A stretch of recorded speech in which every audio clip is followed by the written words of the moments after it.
तो आपने मुझे आज जो विषय दिया है वो विषय बहुत ही विस्तृत है। अगर ऐसे कहा जाए कि उसमें 3 विषय हैं और तीनों विषय पे कम से कम 5-5 घंटा तो भी बोला जा सकता है। तो मैंने सोचा कि मैं कुछ ओवरव्यू लेने का प्रयास करता हूँ।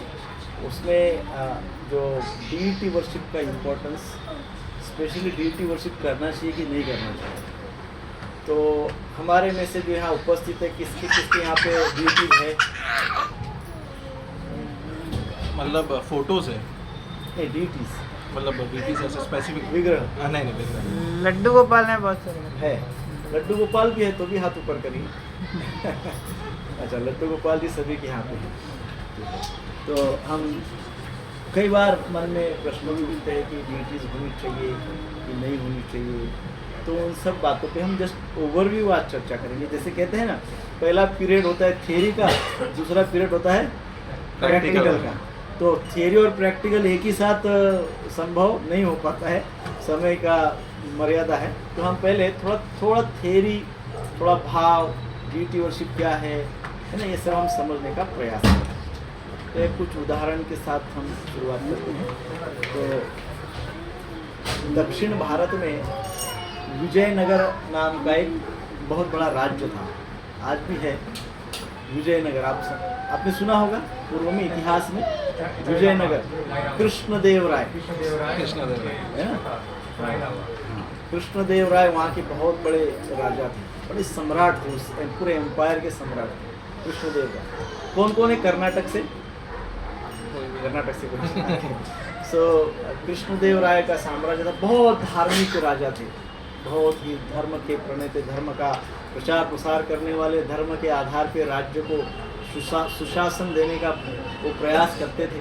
तो जब कोई व्यक्ति सुशासन या कुछ अच्छा देना चाहता है तो उसके हृदय में दूसरों के प्रति बहुत केयर होती है, बहुत केयर करना चाहता है और जानना चाहता है हमेशा वो कि क्या मैं जो सेवा कर रहा हूँ ठीक से कर रहा हूँ कि नहीं कर रहा हूँ, है ना।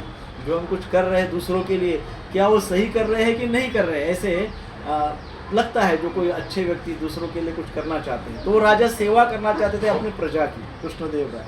तो वो प्राय अपना वेशांतर करके, अपना वेश बदल के शाम के समय अपने राज्य में घूमने जाते थे, ये जानने के लिए कि लोगों के मन में उनके प्रति क्या विचार है, क्या सोचते हैं लोग उनके प्रति। तो ये स्वयं जानना चाहते थे, इसलिए वो क्या करते थे, अपना वेशांतर करते थे, वेश बदल के जाते थे। तो ऐसे एक दिन गए वो वेश बदल के घूमने लगे तो उनको एक बहुत बड़ा कंस्ट्रक्शन साइट दिखा, जहाँ निर्माण चल रहा था, वास्तु का निर्माण हो रहा था। तो वो राजा वहाँ पहुँच गए। वहाँ पहुँचते से वहाँ बहुत सारे लेबर काम कर रहे थे। उसमें से एक लेबर था, एक व्यक्ति था, वो बहुत बड़ा पत्थर फोड़ रहा था। तो राजा उनके पास गए, उनको पूछा आप क्या कर रहे हैं। तो बड़ा इरिटेट होके फ्रस्ट्रेशन में, क्या कर रहा हूँ, पत्थर तोड़ रहा हूँ, पत्थर फोड़ रहा हूँ। बोले पत्थर फोड़ के क्या है, मुझे ईंट बनानी है, पत्थर फोड़ रहा हूँ। बड़ा होता है ना, कभी कभी आदमी अपने काम से फ्रस्ट रहता है, उसमें कोई कुछ पूछ ले, समझो बीच में माता है, मान लो घर में कुकिंग कर रही है और कोई आके पूछ रहे क्या बना रहे हो, बड़ा गुस्सा आता है, अरे ठीक से बनाने दो, हमारे काम में डिस्टर्ब मत करो। तो वैसे ही वो अपना काम कर रहा था और राजा ने पूछ लिया, उसको थोड़ा सा इरिटेशन हो गया। तो बोले मैं पत्थर फोड़ रहा हूँ, इतना जवाब। राजा समझ गया। राजा समझ के दूसरे व्यक्ति के पास गए।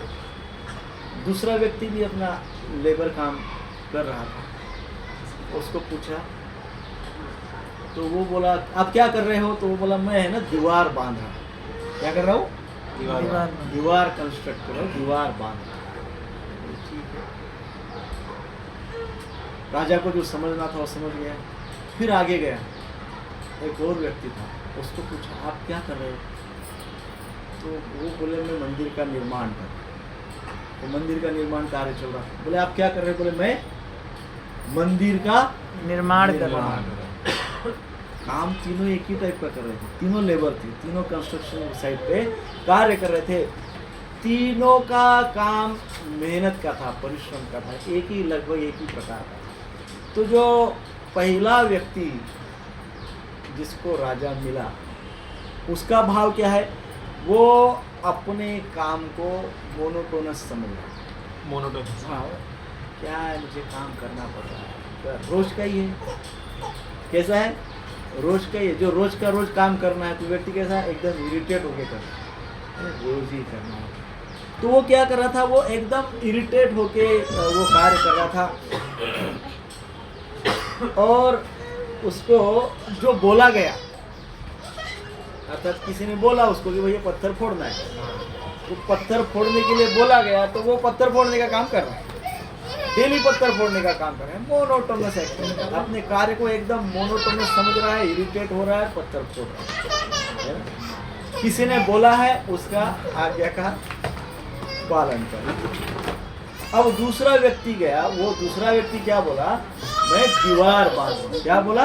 दीवार बांधो। मैं दीवार बांधूं। मतलब उसका जो सोच है, हालांकि वो दीवार नहीं बांध रहा था, वो क्या कर रहा था? ईंटें लाके रख रहा था, ईंटें लाके रख रहा था। परंतु उसको ऐसे लगा कि वो ईंटें लाके रख रहा है, अर्थात उसको उसका पर्पज है। क्या पर्पज है? दीवार बांधने। उसका एक गोल है, यस। उसने गोल बना, क्या? दीवार बांधना। तो वो ईंटें उठाने तक सीमित नहीं था उसका भाव, उसका विजन क्या था? दीवार बांधने तक था। अर्थात वो अपने करियर पे कंसंट्रेशन था उसका, वो अपने करियर के विषय में सोच रहा था, मैं क्यों कर रहा हूँ, मुझे करियर बनाना है, हमें दीवार बांधना है। तो वो क्या सोच रहा है? थोड़ा ऊपर का सोच रहा है, थोड़ा ज़्यादा सोच रहा है, थोड़ा सा अपने सक्सेस का, अपने करियर का, अपने कर्म में यश प्राप्त करने का सोच रहा है कि भाई मेरे तो दीवार खड़ी होने ही वाली है। तो वो क्या सोच रहा है? मेरा करियर तो बनने ही वाला है। वो वहाँ तक सोच रहा है, उसका गोल क्या है? दीवार को खड़ी करना, वहाँ तक उसका गोल है। अब तीसरा व्यक्ति भी क्या कर रहा था? वो भी वही काम कर रहा था, ईंट और सीमेंट को ला के दूसरी जगह पे पटक रहा था, वही काम कर रहा था। उसको पूछा, आप क्या कार्य कर रहे थे? तीसरे व्यक्ति ने क्या कहा? मंदिर बना। वो क्या बोला? मंदिर बना। मंदिबांधना जो बोला तीसरा व्यक्ति, उसके सामने उसका उद्देश्य क्लियर है, उसके सामने उसका पर्पज क्लियर है। क्या है पर्पज? मंदिर बना। भले ही वो सीमेंट के बोरे उठा रहा है, यस। मिट्टी के बोरे उठा रहा है, लेकिन वो क्या बोल रहा है? मंदिर बांधना। उसको उसके जीवन का पर्पस पता है, उसको उसके कार्य का उद्देश्य पता है। पर व्हाट इज द पर्पस? अब हम रोज के जीवन में कार्य करते हैं, है ना, ऑफिस में जाते हैं, घर में कोई घर का कार्य करते हैं, सब कार्य करते हैं। तो जब हम कार्य करते हैं तो हम क्या बोलते हैं? ऑफिस जा रहा हूँ, बिजनेस कर रहा हूँ, सब्जी बना रही हूँ, है कि नहीं? इतना ही बोलते हैं हम, है कि नहीं? कभी कभी तो हम बहुत ही क्लियर बोलते हैं, लोकल में बैठ रहा हूँ, मतलब वो आगे तक का भी विजन नहीं है। कभी वो सब्जी काट रही हूँ, मतलब भोग बनेगा, भगवान को लगेगा, उतना भी विजन। हम कहाँ पे कॉन्सेंट्रेट कर रहे हैं अपने आप को? छोटी छोटी बातों पे अपने आप को, वो पहले लेबर के जैसे उसी में इन्वॉल्व है, हम काम कर रहे हैं बस उसी में इन्वॉल्व है। तो ऐसी सिचुएशन में हमको अपने जीवन का पर्पस ही पता नहीं है, हमारे जीवन का क्या पर्पस है कि नहीं? पर्पस से हम मिस हो जाते हैं, हम भटक जाते हैं। सो ऐसे देखा जाए तो हमारे जीवन को कोई भी अर्थ नहीं है। जीवन इटसेल्फ, लाइफ को कोई अर्थ नहीं है। उस लाइफ को अर्थपूर्ण हम बनाते हैं, बराबर है कि नहीं? लाइफ को क्या है? लाइफ तो कुत्ता भी है, बिल्ली भी है, बैल भी, गाय भी, वैसा मनुष्य भी है। पर मनुष्य के जीवन को अर्थपूर्ण कौन बनाता है? मनुष्य स्वयं। अपने आप वो अर्थपूर्ण बन के नहीं आता है, हम स्वयं उसको अर्थपूर्ण बनाते हैं। और यदि हम स्वयं ही अर्थपूर्ण नहीं बनाएंगे, हम स्वयं ही जीवन के पर्पस को नहीं समझेंगे, उद्देश्य को नहीं समझेंगे, तो फिर हमारा जीवन अर्थहीन हो जाएगा, हमारा जीवन बाकी सारे प्राणियों के जैसे हो जाएगा। सो यही समझाने का प्रयास हमारी संपूर्ण गुरु परंपरा अनेकों सदियों से कर रही है। हम ये देखते हैं कुछ लोग केवल अपने अस्तित्व तक ही सीमित रहते हैं, बस मेरा अस्तित्व, आई एम एग्जिस्टिंग, बस परंतु उनका जीवन का कोई अर्थ नहीं, केवल अस्तित्व है उनका बस, है ना। कहते हैं ना, मराठी हिंदी में कहते हैं भूमि को भार है ना। व्यक्ति को कोई पर्पस नहीं है, तो वो व्यक्ति केवल अपना अस्तित्व बनाए रखा है, अर्थ कुछ नहीं, एग्जिस्टेंस है लेकिन नो मीनिंग।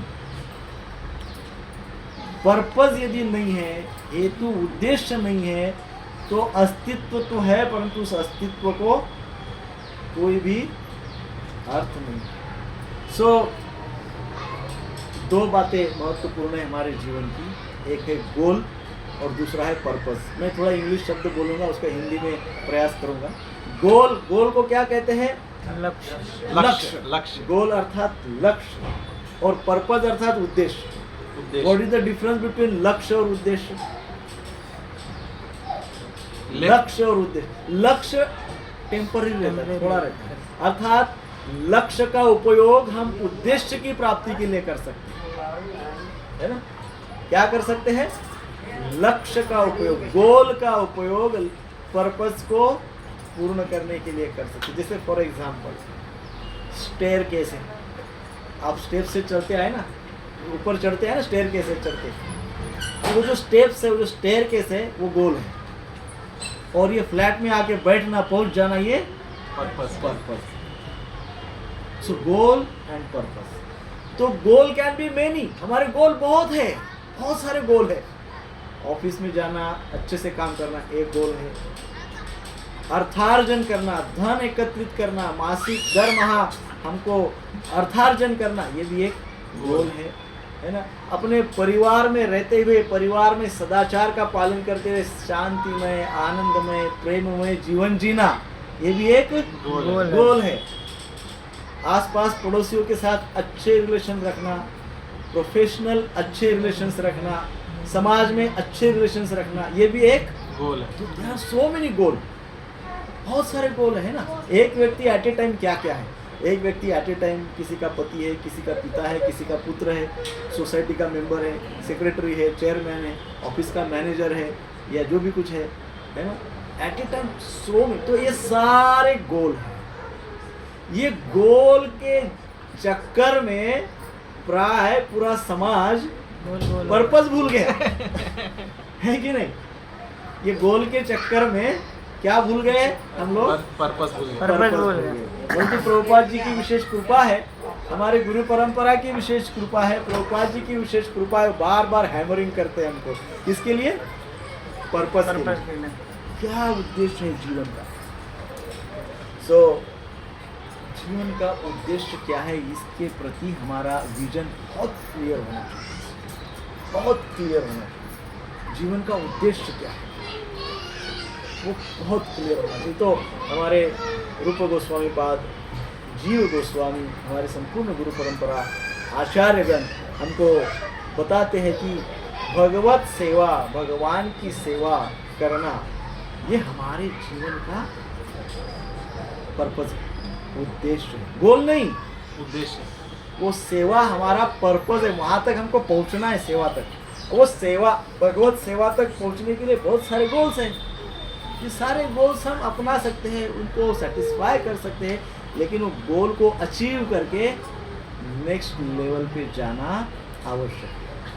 अब आपको ये सेकंड फ्लोर पे आना है और आप फर्स्ट फ्लोर, ग्राउंड फ्लोर के दूसरी स्टेप पे ही खड़े हैं और सोच रहे कि मैं सेकंड फ्लोर पे पहुंच जाऊंगा, हो सकता है ऐसे?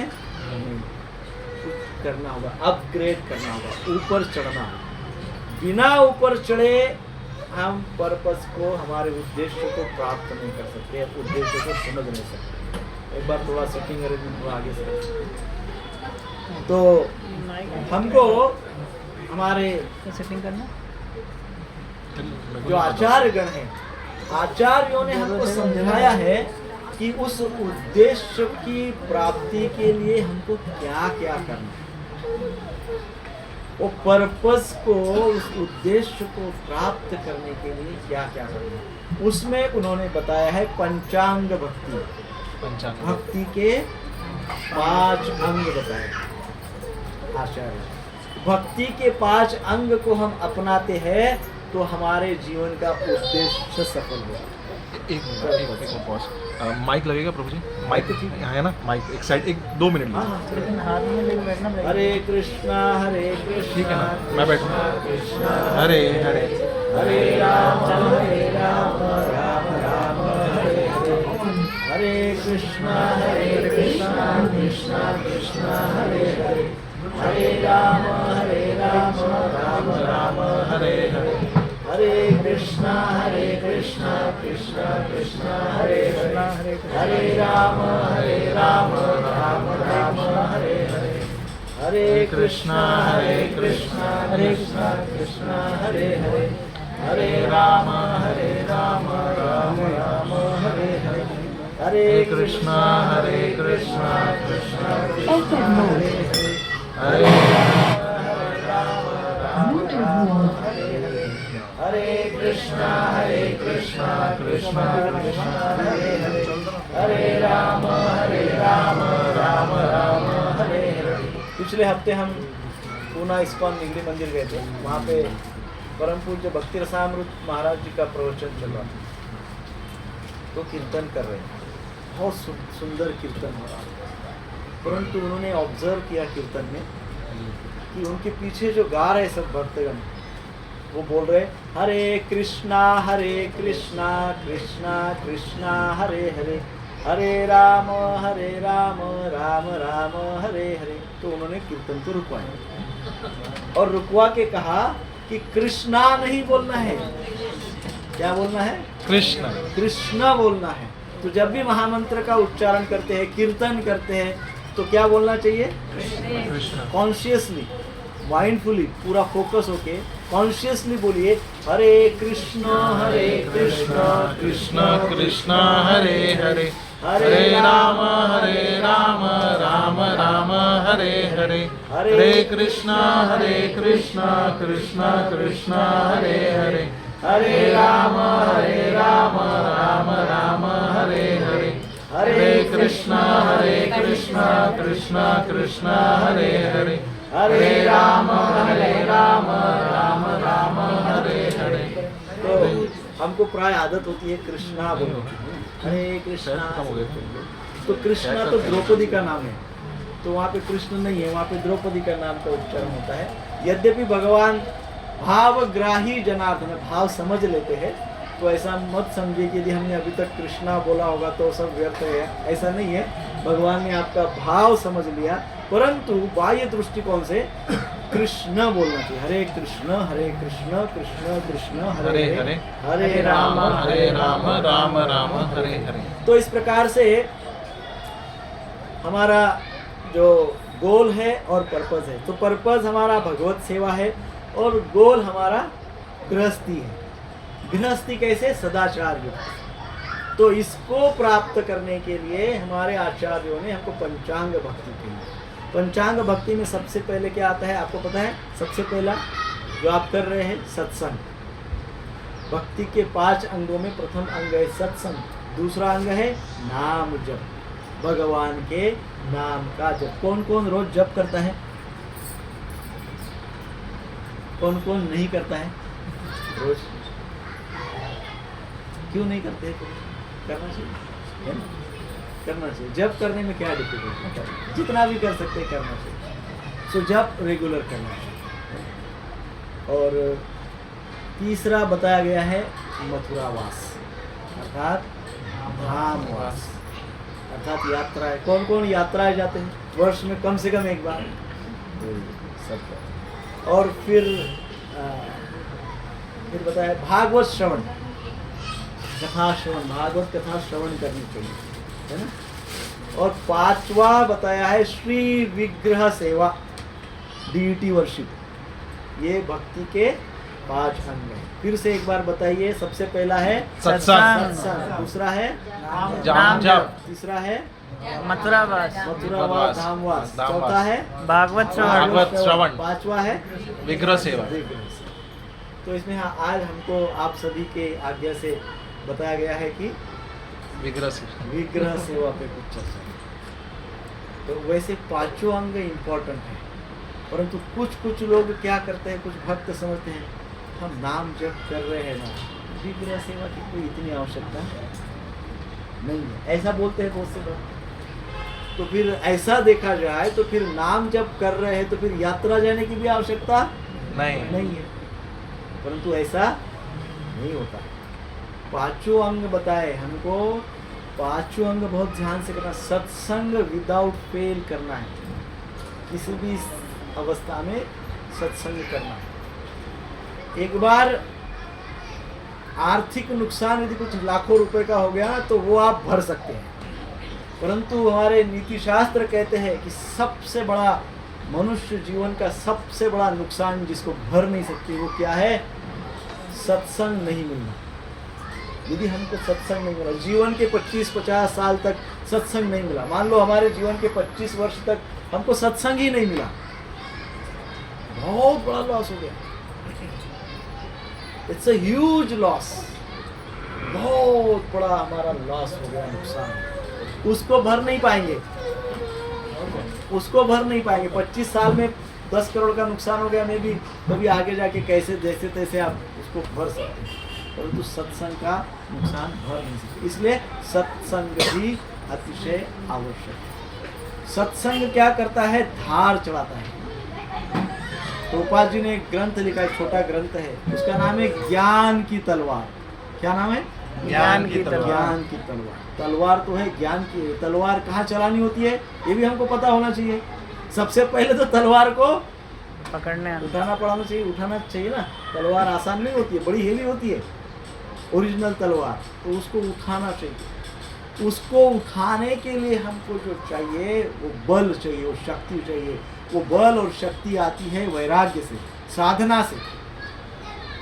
वैराग्य साधना चाहिए। वैराग्य अर्थात 4 रेगुलेटरी प्रिंसिपल, 4 नियमों का पालन। 4 नियमों का पालन करने से हमारे अंदर आध्यात्मिक बल प्राप्त हो, शक्ति प्राप्त हो जाती है, और फिर वो शक्ति से हम वो तलवार को उठा सकते हैं। तलवार को उठा लिया, ज्ञान की तलवार को, लेकिन किसके ऊपर चलाना है पता तो होना चाहिए। मान लो कहाँ चलाना है ये पता ही नहीं होगा तो जहाँ नहीं चलाना चाहिए वहाँ चला देंगे, और जहाँ चलाना चाहिए वहाँ नहीं चलाएंगे। सो पता होना चाहिए कि कहाँ चलाना। तो वो हमको कौन बताता है कहाँ चलानी? बताते शास्त्र। शास्त्र हमको दिशा दिखाते जीवन की। ये ज्ञान की तलवार को तपस्या से उठाओ, तपोबल से उठाओ, फिर शास्त्र का अध्ययन करके योग्य दिशा से उसको चलाओ। ठीक है, चला भी लेंगे, उठा भी लिया, चला भी लेंगे, लेकिन तलवार की धार, कई बार ऐसा होता है ना कि तलवार की धार जो होती है कुछ दिनों बाद वो क्या बोलते हैं उसको, खत्म हो जाती है, मुरझा जाती है, धार खत्म हो जाती है। फिर क्या करते हैं? चढ़ाना पड़ता है, धार को चलाना पड़ता है। तो ज्ञान की तलवार उठा भी लिया, चला भी लिया, लेकिन कुछ दिन बाद धार जंग लग गया, उसको धार चढ़ाना होगा। तो धार कहाँ? धार बार बार चढ़ाना पड़ता है। ऐसा नहीं एक बार हो गया कि लाइफ टाइम, नहीं, बार बार चढ़ाना होता है। तो धार चढ़ाने के लिए कहाँ जाना होता है? सत्संग। तो हर हफ्ते आपका कब सत्संग? हफ्ते में होता है, महीने में होता है? हफ्ते में एक बार सत्संग होता है। तो हर हफ्ते में एक बार जाके अपनी तलवार को धार चढ़ाइए, ताकि सही दिशा में वो चलती रहेगी और माया को काटती रहेगी। इसलिए प्रभुपाद जी ने एक छोटा ग्रंथ लिखा है जिसका नाम है ज्ञान की तलवार। सो इस प्रकार से हमको ये सत्संग में प्राप्त होता है। सत्संग में हमारे ज्ञान की तलवार को धार चढ़ाते हैं। दूसरा है नाम जप। दूसरा क्या है? नाम जप। नाम जप। तो नाम जप की महिमा तो आप सब जानते ही होंगे। नाम जप, हरि नाम, हरि नाम, हरे नाम, धन्यता। कलयुग में दूसरी कोई गति नहीं है, हरि नाम के बिना कोई दूसरी गति नहीं है। मैं जाऊँ क्या? आइए आइए आइए। नहीं, कोई बात गुरु जी, हरे कृष्ण। हरे कृष्ण। बैठिए, इधर आ जाइए, बैठने। हाँ हाँ जरूर। हाँ वो लग रहा आदमी तो उधर ही बैठेगा। तो दूसरा अंग हो गया नाम जप। तीसरा अंग क्या है? भागवत श्रवण। मथुरावास। हाँ, यदि हम श्रवण नहीं करेंगे, कोई भी चलेगा। भागवत श्रवण नहीं करेंगे हाँ हाँ हाँ चले। तो श्रवण ही नहीं करेंगे तो आचरण कैसे बदलेगा? यहाँ बैठो। बिना श्रवण के आचरण में परिवर्तन नहीं हो सकता, बिना श्रवण के अपग्रेडेशन नहीं हो सकता। हम जिस स्तर पे है उसी स्तर पे हमको नहीं रहना। आप मुझे कहीं मिले और आपने पूछा क्या प्रभु जी कैसे, कौन से क्लास में पढ़ते हो? हमने कहा हिंदी अभी जाना मैं पहचान। 5वीं में पढ़ता हूँ। और 5 साल बाद फिर आप मुझे मिले भाईंदर में, 5 साल बाद आपने मुझे पूछा प्रभु जी कौन से क्लास में पढ़ते हो? 5 साल बाद हमने कहा प्रभु जी 5वीं में पढ़ते हो। आप हमको क्या समझेंगे? आप समझे क्या मूर्ख व्यक्ति है। 5 साल पहले भी 5वीं में ही था, 5 साल बाद भी 5वीं में ही है, तो आगे अपग्रेड हो ही नहीं रहा है।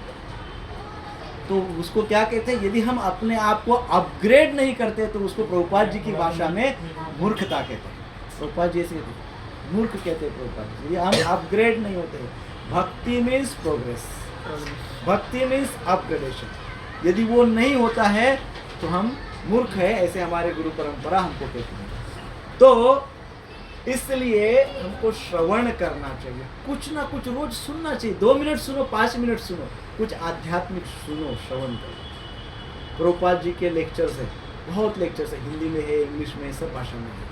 और प्रभुपाद जी के लेक्चर आधे घंटे का एक लेक्चर होता है, उसमें भी आप 10 मिनट का ही सुनो। जस्ट टेप ऑन करो, कहीं बाहर ट्रैवलिंग कर रहे हो, ऑफिस में जा रहे हो, लोकल में बैठे हो, तो उस समय प्रभुपाद जी का एक लेक्चर लगा दो, एक लेक्चर सुन लो। 10 मिनट सुनो, 20 मिनट सुनो, श्रवण करो, रोज श्रवण करो, डेली श्रवण बहुत आवश्यक है। क्योंकि श्रवण करने से ही हमारे अंदर हमारा अपग्रेडेशन हो सकता है, हमारे अंदर ट्रांसफॉर्मेशन हो सकता है। सुनेंगे नहीं तो कोई अपग्रेडेशन नहीं। देन कहा गया है मथुरावास, अर्थात तीर्थ स्थान में, तीर्थ क्षेत्र में जाना चाहिए। कम से कम एक बार तो वर्ष में जाना चाहिए। क्यों जाना चाहिए? क्योंकि वहाँ जब हम चले जाते हैं तो हम हमारा सारा जो व्याप है, हम सारा जो अपना जंजाल बना के रखा है हमने, है ना, जिसको हम प्रपंच कहते हैं, तो जब हम धाम में जाते हैं तो वहाँ पे ना तो टीवी होता है, और कोई स्ट्रिक्ट यात्रा में जाते हैं तो वहाँ तो मोबाइल का भी यूज़ स्ट्रिक्ट रहता है। भाई आप दिन में 1 घंटा ही मोबाइल यूज़ कर सकते हो यात्रा में, बाकी उससे ज़्यादा नहीं, जो भी करना है 1 घंटे में कर। सो वो ब्रह्म राक्षस का भी संग नहीं होता है। मोबाइल है ब्रह्म राक्षस, मोबाइल को हम ब्रह्म राक्षस बोलते हैं आज के युग का। सबके जेब में किसी किसी के पास 2-2 रहते हैं ब्रह्म राक्षस। तो यात्रा धामवास में क्या हो जाता है? धामवास में ये सारे प्रपंच से राक्षसों से दूर रहते हैं। क्या रहते हैं? प्रपंच राक्षसों से दूर रहते हैं और फुल फोकस रहते हैं, पूरा फोकस होता है। और हमको संग 5 अंग धाम यात्रा में पूर्ण हो जाते हैं। संग मिलता है, नाम जप होता है, धाम सेवा होती है, यात्रा का धाम निवास होता है, अर्च विग्रह के दर्शन होते हैं। तो यात्रा में जाने से 5 अंग पूर्ण हो जाते हैं। सो इसलिए यात्रा में जाना चाहिए। देन जो हमारा आज का विषय है, श्री विग्रह सेवा, श्री विग्रह सेवा करना चाहिए। श्री विग्रह सेवा जो हम कह रहे थे, कई बार जब कहते हैं कि विग्रह सेवा नहीं किया तो चलता है, मैं तो जप कर लूँगा, विग्रह सेवा नहीं किया तो चलता है, मैं रोज़ भागवत सुन लूँगा, विग्रह सेवा नहीं किया तो चलता है, मैं तो यात्राएं कर लूँगा, भक्तों का संग कर लूँगा। इस प्रकार से मन में बात आती है, परंतु हमारे आचार्य कहते हैं श्री विग्रह सेवा करनी चाहिए। प्रत्येक के घर में श्री विग्रह होना चाहिए। सिटिंग अरेंजमेंट एक बार कर लीजिए। हरे कृष्णा कृष्णा कृष्णा हरे हरे, हरे राम राम राम हरे हरे। क्या बोलना है हमको? हरे कृष्णा कृष्ण, नॉट कृष्णा, हरे कृष्ण। हरे किसी कृष्णा को ग्रीट भी करते तो हरे कृष्ण प्रभु जी, न पे जोर दीजिए, न पे जोर दीजिए। कैसे? हरे कृष्णा, हरे कृष्णा। हाँ ऐसे बोलिए। बंगाली भाषा में बहुत अच्छे से प्रोनाउंस हरे कृष्ण, हरे कृष्ण, हरे कृष्ण, है ना। सो उस टाइप से कृष्ण बोलिए, कृष्णा कृष्ण। सो हमको पंचांग भक्ति में जब विग्रह सेवा बताई गई है तो विग्रह सेवा का अर्थ क्या होता है इसके ऊपर? और कोई आ रहे हैं? आ जाइए अंदर। अंदर आ जाए माता है यहाँ पे थोड़ा इधर माइक एडजस्ट नहीं है, आवाज आ रहा है उधर? करो ना प्लीज आइए माता जी आइए अंदर आइए एक जगह आ जाइए। आ जाइए दो जन की जगह होगा। कोई विग्रह सेवा ये कोई पार्ट टाइम जॉब नहीं है। हम ये समझे कि भाई मैं श्री विग्रह सेवा, मेरे घर में ड्यूटी है, लड्डू गोपाल जी है, मैं गोपाल जी की लाला की सेवा करती हूँ। कितनी देर? आधा घंटा, बस फटाफट किया, ऑफर किया, आरती किया चले गए, फिर भूल गए लाला को। उसको ड्यूटी वर्शिप नहीं कहते, उसको अर्च विग्रह सेवा नहीं कहते, श्री विग्रह सेवा वो नहीं। श्री विग्रह सेवा is a full time job, it's not a part time duty, है ना। उसको पार्ट टाइम ड्यूटी समझ के विग्रह सेवा नहीं किया। Part time job, full time सेवा कैसे है? क्योंकि सुबह जब हम उठते हैं विग्रह की सेवा करते हैं तो वो विग्रह को हम अपनी दृष्टि में, अपनी आंखों में समा लेते हैं, आंखों से हृदय में समा लेते हैं, और उस कॉन्शियसनेस में, उस चेतना में हम अपने कार्य करते हैं। सो duty worship means relationship, personal relationship with your duty. हमारी ड्यूटी की हम पूजा करते हैं। पूजा करते का अर्थ क्या है? हम अपना पर्सनल रिलेशन हमारे अर्च विग्रह के साथ, हमारे भगवान के साथ दृढ़ करना चाहते हैं, सुधारना चाहते हैं, और डीप नेक्स्ट लेवल का पर्सनल रिलेशनशिप करना चाहते हैं। सो duty worship means personal relation. ये एक महत्वपूर्ण बात है। सो जब पर्सनल रिलेशनशिप होता है तो कई बार ये भी हमारे सामने प्रश्न आते हैं, बहुत सारे गृहस्थ हमको पूछते हैं कि ड्यूटी रखे कि नहीं रखे, कुछ अपराध हो जाएगा, कुछ क्या हो जाएगा, कैसा करेंगे। तो इसके आगे मैं प्रभुपाद जी के कमेंट्स इसके ऊपर आगे कहूँगा। सिंपल एक वाक्य में कहूँ तो जब हमारे घर में, गृहस्थ के घर में कोई ड्यूटी हम लाते हैं, अर्च विग्रह लाते हैं, घर में स्थापित करते हैं, तो वो अर्च विग्रह हमारी फैमिली मेंबर बन जाते हैं। They are like our family member. Lala आपके घर में है? सुनाई नहीं दे रहा, थोड़ा और जोर से बोलो। हाँ। तो लाला है हमारे घर में, ड्यूटी है हमारे घर में। इसका अर्थ क्या है? वो हमारे परिवार के सदस्य हैं। He is one of the family member. तो हमारे परिवार के जो सदस्य हैं उसमें से किसी सदस्य से आप डरते हैं क्या, भयभीत होते हैं क्या, उसके साथ एकदम तनाव का संबंध रखते हैं क्या? नहीं, कभी कभी रखते हैं लेकिन थोड़े दिन बाद भूल जाते हैं। तो वो हमारे फैमिली मेंबर है, वो हमारे परिवार के सदस्य है। इस अनुसार, परिवार के सदस्य के अनुसार उनका पूजन करना चाहिए। अर्थात कभी कभी हम कहते हैं वात्सल्य भाव में हम अपनी ड्यूटी का पूजन करना चाहिए। तो डरने की क्या बात है? मंदिर में यदि विग्रह है तो उनका ऐश्वर्य भाव में पूरे पंचरात्रि की विधि के अनुसार उनका पूजन होता है, बड़े नियम से होता है ऐश्वर्य भाव में भगवान। गृहस्थों के घर में जब विग्रह बन के भगवान आते हैं तो वो उनके परिवार के सदस्य के रूप में आते हैं। अरे उनको भयभीत होने की जरूरत नहीं, मेरे से अपराध हो जाए वो खा जाएंगे भगवान। नहीं, अरे भगवान है। अरे भगवान है वो, भगवान है कि राक्षस है? भगवान है वो, परम दयालु। भगवान कौन है? सुहृद सर्वभूतानाम। वो सुहृद, अरे इतने बड़े बड़े रावण जैसे राक्षसों को भी, जब रावण समुद्र पार करके इस साइड आ रहा था तो भगवान राम सोच रहे थे यदि आ जाए और क्षमा मांग ले तो मैं इसको क्षमा करूं। भगवान का ये भाव, रावण को क्षमा करने का सोच रहे थे भगवान कि यदि क्षमा मांग लेता है तो मैं इसको क्षमा कर देता हूं। आ रहा है, आने तो मोस्टली वो क्षमा मांगने के लिए ही आ रहा होगा। आते से ही मैं इसको गले लगाऊंगा, सब भूल जाऊंगा। आप सोचो, इतना बड़ा अपराध रावण ने किया, उसको क्षमा करने का विचार भगवान कर रहे। तो हमारे से मनुष्य है, भौतिकता में फंसे हुए हैं, तो कुछ ना कुछ अपराध होते रहेंगे, अनर्थ होते रहेंगे, परंतु भगवान परम दयालु, सुहृद सर्वभूतानां।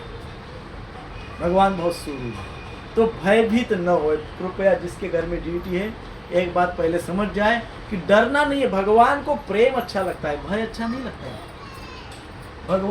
भगवान के प्रेमी हम बन जाते हैं, भयभीत नहीं हो जाते हैं। सो इसलिए विग्रह लाने में यदि कोई विचार कर रहा है, कोई व्यक्ति, कोई भक्त यहाँ पे कि मैं विग्रह को लेके आऊँगा, तो परंतु, लेकिन, किंतु ये शब्द मन में आ रहे हैं, किंतु परंतु ऐसा हो रहा है, तो किंतु परंतु को साइड करना। हटा दीजिए और विग्रह को लेकर आइए। कोई अपराध नहीं। सो भगवान स्वयं कहते हैं 99.34 9वें अध्याय का 34वां श्लोक भगवद गीता, मन मना भव मद भक्तो, बोलिए मेरे पीछे, मन मना भव मद भक्तो मद्याजी मां नमस्कुरु माम दैवम आत्मनमत्परायणः। भगवान कह रहे हैं मन मना भव मद भक्तो, मन मना भव मद भक्तो, अपने मन को मेरे नित्य चिंतन में लगाओ, मन मना भव मद भक्तो। फिर कहते हैं मद्याजी माम नमस्कुरु, मद्याजी अर्थात मेरी पूजा करो, है ना। भगवान कहते हैं मेरी पूजा करो। जब स्वयं भगवान कह रहे हैं कि मेरी पूजा करो, तो हमको क्या डाउट होना चाहिए? भगवान की पूजा करनी चाहिए। टेक इट सिंपल, एकदम साधारण बात है, एकदम सरल बात भगवान बताए, सिंपल। इसमें कोई कठिनाई नहीं है समझने में। भगवान बोल रहे मेरी पूजा करो, तो हमने भगवान की पूजा करनी चाहिए, तो सिंपल है कि नहीं? उसमें क्या डिफिकल्टी है? सिंपल बात है। तो भगवान की पूजा करनी चाहिए। और पहले भगवान कह रहे मन मना भव मद भक्तो, मन लगाओ। अब मन कहाँ लगता है? मन वही लगता है जहाँ हमारी प्रियता होती है, जहाँ जो हमको प्रिय लगता है उसी में मन लगता है, प्रियता में मन लगता है। भगवान कह रहे मन मुझ में लगाओ, परंतु मन का दशा क्या है? जो प्रिय है उसमें लग जाता है, और मन को तो कई बातें प्रिय नहीं लग, पता नहीं कहाँ लग जाएगा, कहीं पे भी लग जाता है। तो भगवान कह रहे हैं कि भगवान का मन तो हमारे में लगा है, भगवान का मन हमारे में लगा हुआ है। भगवान नित्य हमारे विषय में सोचते रहते, इनको ऑक्सीजन कैसे मिलेगा, है ना। हमको पूरा टाइम ऑक्सीजन मिल रहा है, तो भगवान तो सदा नित्य सोचते कि कभी एक आध मिनट के लिए ऑक्सीजन रुक गया तो क्या करेंगे। 1 मिनट के लिए प्राण वायु को रोक दिया, समस्या हो जाएगी। तो भगवान तो हमारा नित्य सोचते हैं। जो एक एक सांस हम ले रहे हैं, श्वास, वो एक एक श्वास के पीछे भगवान की सोच है। किसकी सोच है? भगवान की। एक एक श्वास के पीछे भगवान की सोच है, और इसलिए भगवान का मन तो हमारे में लगा हुआ है, परंतु कदाचित हमारा मन भगवान में नहीं लगा। हमारा मन भगवान में नहीं लगा है। शायद इसलिए हो सकता है भगवान ने ये शब्द बोला। कौन सा? मन मेरे में मन लगा। नहीं कोई बोलेगा ऐसे? कोई बोलेगा ऐसे मेरे में मन लगाओ? भगवान बोल रहे मेरे में मन लगाओ। इसका अर्थ ये है कि कदाचित हमारा मन भगवान में नहीं लगा है ना। सो इसलिए हम भगवान को तो कई बार भूल सकते हैं, परंतु भगवान हमको नहीं। भगवान का मन हमारे में लगा हुआ है। इसी कारण भगवान को यहाँ पे बोलना पड़ रहा है, मेरे में मन लगाने वाला बन जाओ। हमको क्या बनना है? भगवान में मन लगाने वाला। कोई हमको पूछा, अरे भाई वो प्राण वल्लभ दास उधर है, मिराड़ में रहते हैं, क्या करता है? पता नहीं क्या करते हैं, भगवान में मन लगाने वाला है। हमारा आइडेंटिफिकेशन क्या? अमुक अमुक क्या है भाई? बिजनेसमैन है। नहीं नहीं नहीं, हमारा आइडेंटिफिकेशन क्या होना चाहिए?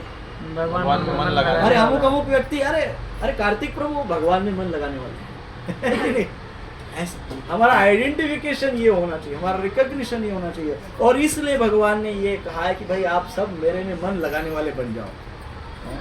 सो अब मन लगाने के लिए क्या करना होगा?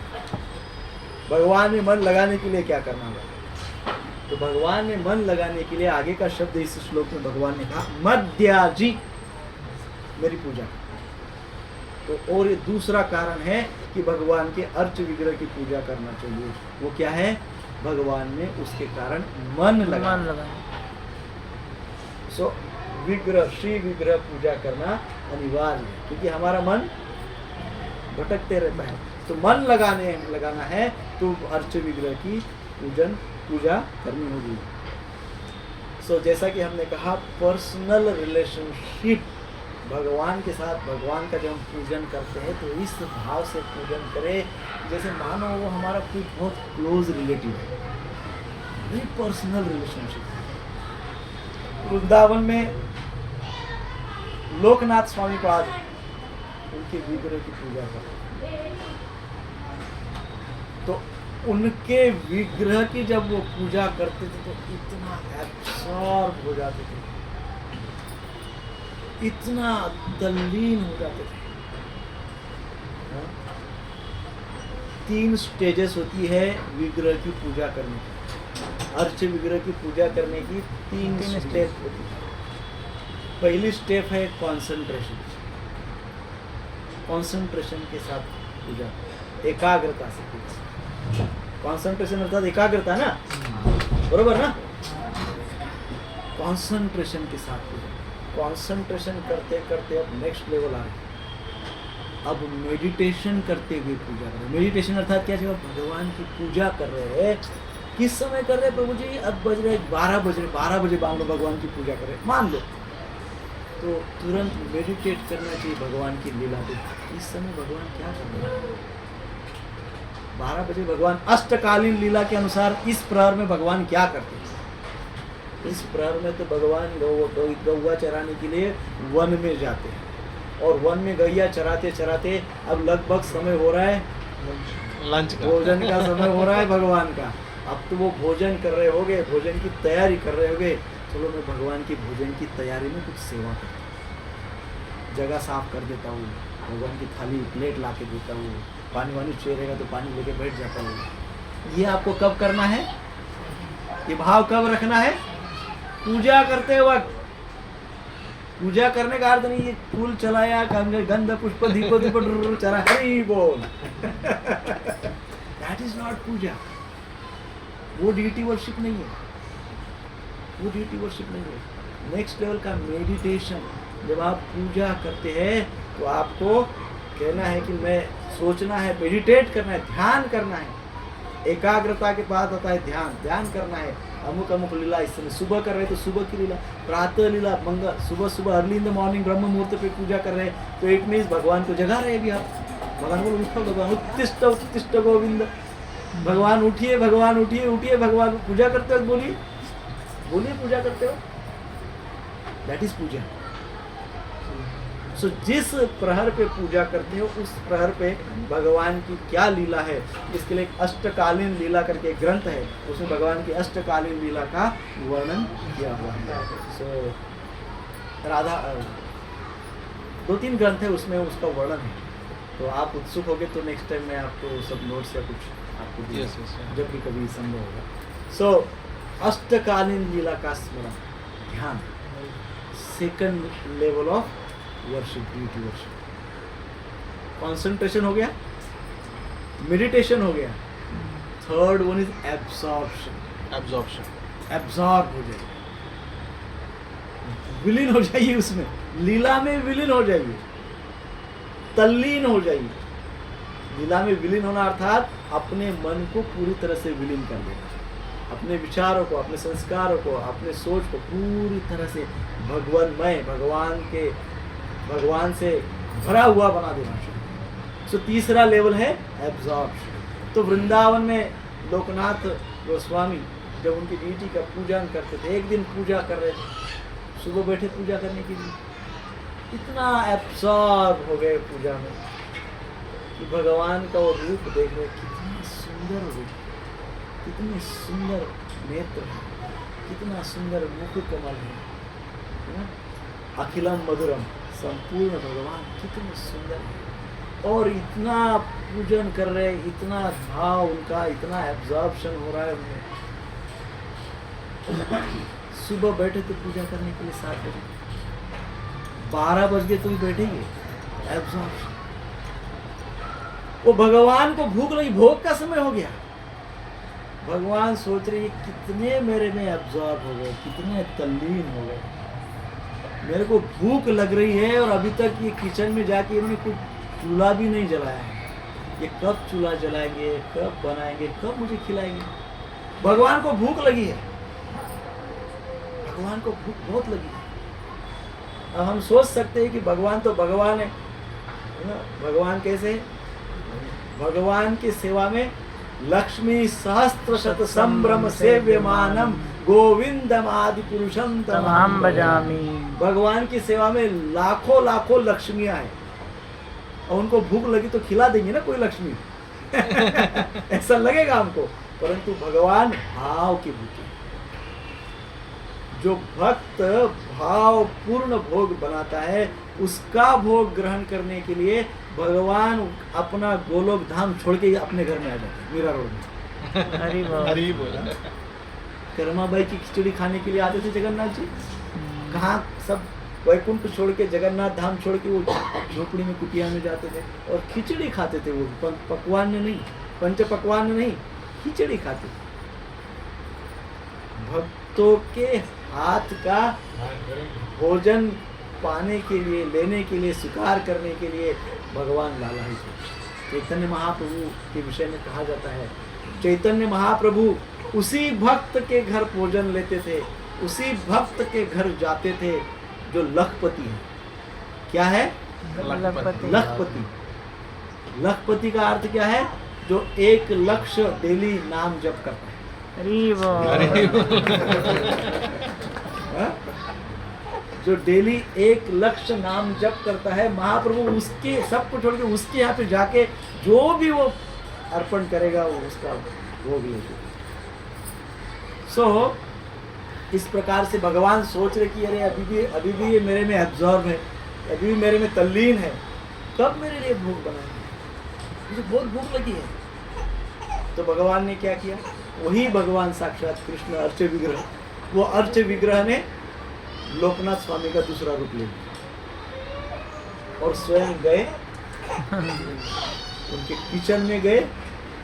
उनके एक सेवक थे लोकनाथ स्वामी के, वहाँ पे वो देख रहे थे कि अरे अभी महाराज आ गए, अभी इतना लेट आए, आज 12 बज गए, आज बहुत लेट हो गए, भगवान को बहुत लेट है आज, ऐसा वो सोच रहे। और वो पूछा कि महाराज आपको कुछ सहकार्य करूं? महाराज बोले बस इतना ही बोल, और वो पूरा भोग बनाने लगे। 10 मिनट में भोग बन गया। साक्षात ठाकुर जी आ गए थे भोग बनाने के लिए, लोकनाथ गोस्वामी का रूप लेके। और जब उन्होंने वो सब बनाया, इतना सुंदर भोग बनाया, अब उन्होंने देखा कि अब ये जागरूक हो रहे, तल्लीनता के बाहर आ रहे, एक्सटर्नल कॉन्शियसनेस में आ रहे हैं। तब जाके भगवान तुरंत दौड़ के अपने अर्च विग्रह पे समा गए ठाकुर जी। और तब लोकनाथ स्वामी देखे, हाँ भगवान, उनकी आंखों में अश्रु थे, भगवान को प्रणाम किए और उठे वहाँ से। और उनको बहुत चिंता होने लगी, अरे मेरे से क्या हो गया, भगवान को आज मेरे भोग अर्पण नहीं। दौड़ते दौड़ते एकदम फुल ऑफ एंजाइटी, बहुत आए गए किचन में, दरवाजा पूरा देखा, वो सब बना हुआ।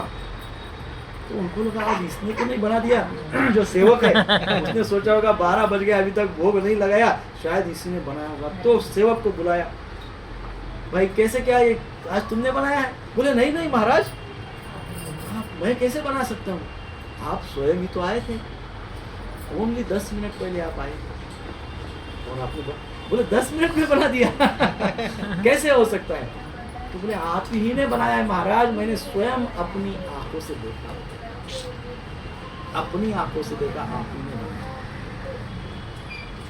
तब वो तो आचार्य है ना, लोकनाथ गोस्वामी आचार्य, रिलेशनशिप बहुत स्ट्रांग है भगवान के साथ। तो तुरंत समझ गए किसका कार्यकलाप, ये किसने किया है, और फिर वो भगवान को बहुत बहुत क्षमा मांगे।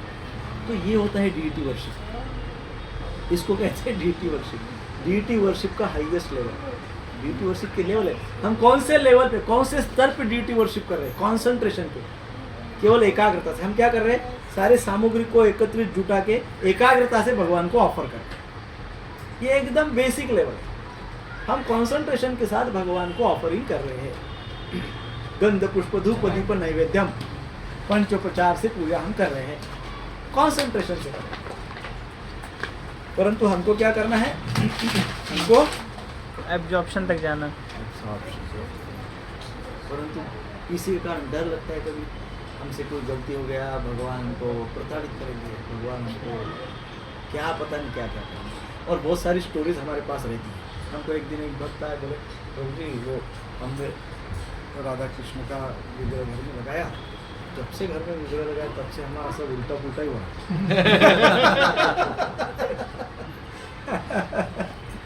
तो हमने बोला भैया वो राधा कृष्ण उल्टा पुल्टा नहीं कर रहे, ये उल्टा पुल्टा जो हो रहा है ना वो आपने पहले ही करके रखा है, तो अभी आपके सामने आ रहा है, उसको आने दो। कृष्ण के सामने जो भी उल्टा पुल्टा हो जाएगा ना उसका रिएक्शन आपको नहीं होएगा, उल्टा पुल्टा होने दो, आप प्रोटेक्टेड रहोगे, आपका प्रोटेक्शन होता रहेगा। उल्टा पुल्टा होने दो, कुछ भी होने दो, विपरीत होने दो, प्रतिकूल होने दो, सब कुछ होने दो, अल्टीमेटली प्रोटेक्शन आपका होगा। श्याम सुंदर के सामने, गिरधारी के सामने, कृष्ण के सामने आप बैठे, तो डर नहीं होना चाहिए। प्रभुपाद जी ने ऑस्ट्रेलिया में मंदिर का उद्घाटन किया, फर्स्ट टाइम वहाँ पे उन्होंने राधा कृष्ण के विग्रह का स्थापना की। ऑस्ट्रेलिया में उस समय कोई ऐसे खास भक्त नहीं थे, सारे विदेशी भक्त थे और उनको नए नए सीखे थे, उनको कुछ एटिकेट्स पता नहीं थी उस समय, इनिशियली कुछ आइडियाज नहीं थे। और ऐसी अवस्था में प्रभुपाद जी ने मंदिर निर्माण करके वहाँ पे राधा कृष्ण का विग्रह स्थापित किया और सारे न्यूफाइट्स है। तो प्रभुपाद जी उस समय ऑस्ट्रेलिया की उस विग्रह को प्रणाम करते हैं, सब स्थापित होने के पश्चात, सब होने के पश्चात उस दिन शाम को शयन के पहले प्रभुपाद जी विग्रह के पास जाते हैं, उनको प्रणाम करते हैं, कहते हैं हे राधा कृष्ण ठाकुर जी आप अपना ध्यान रखें,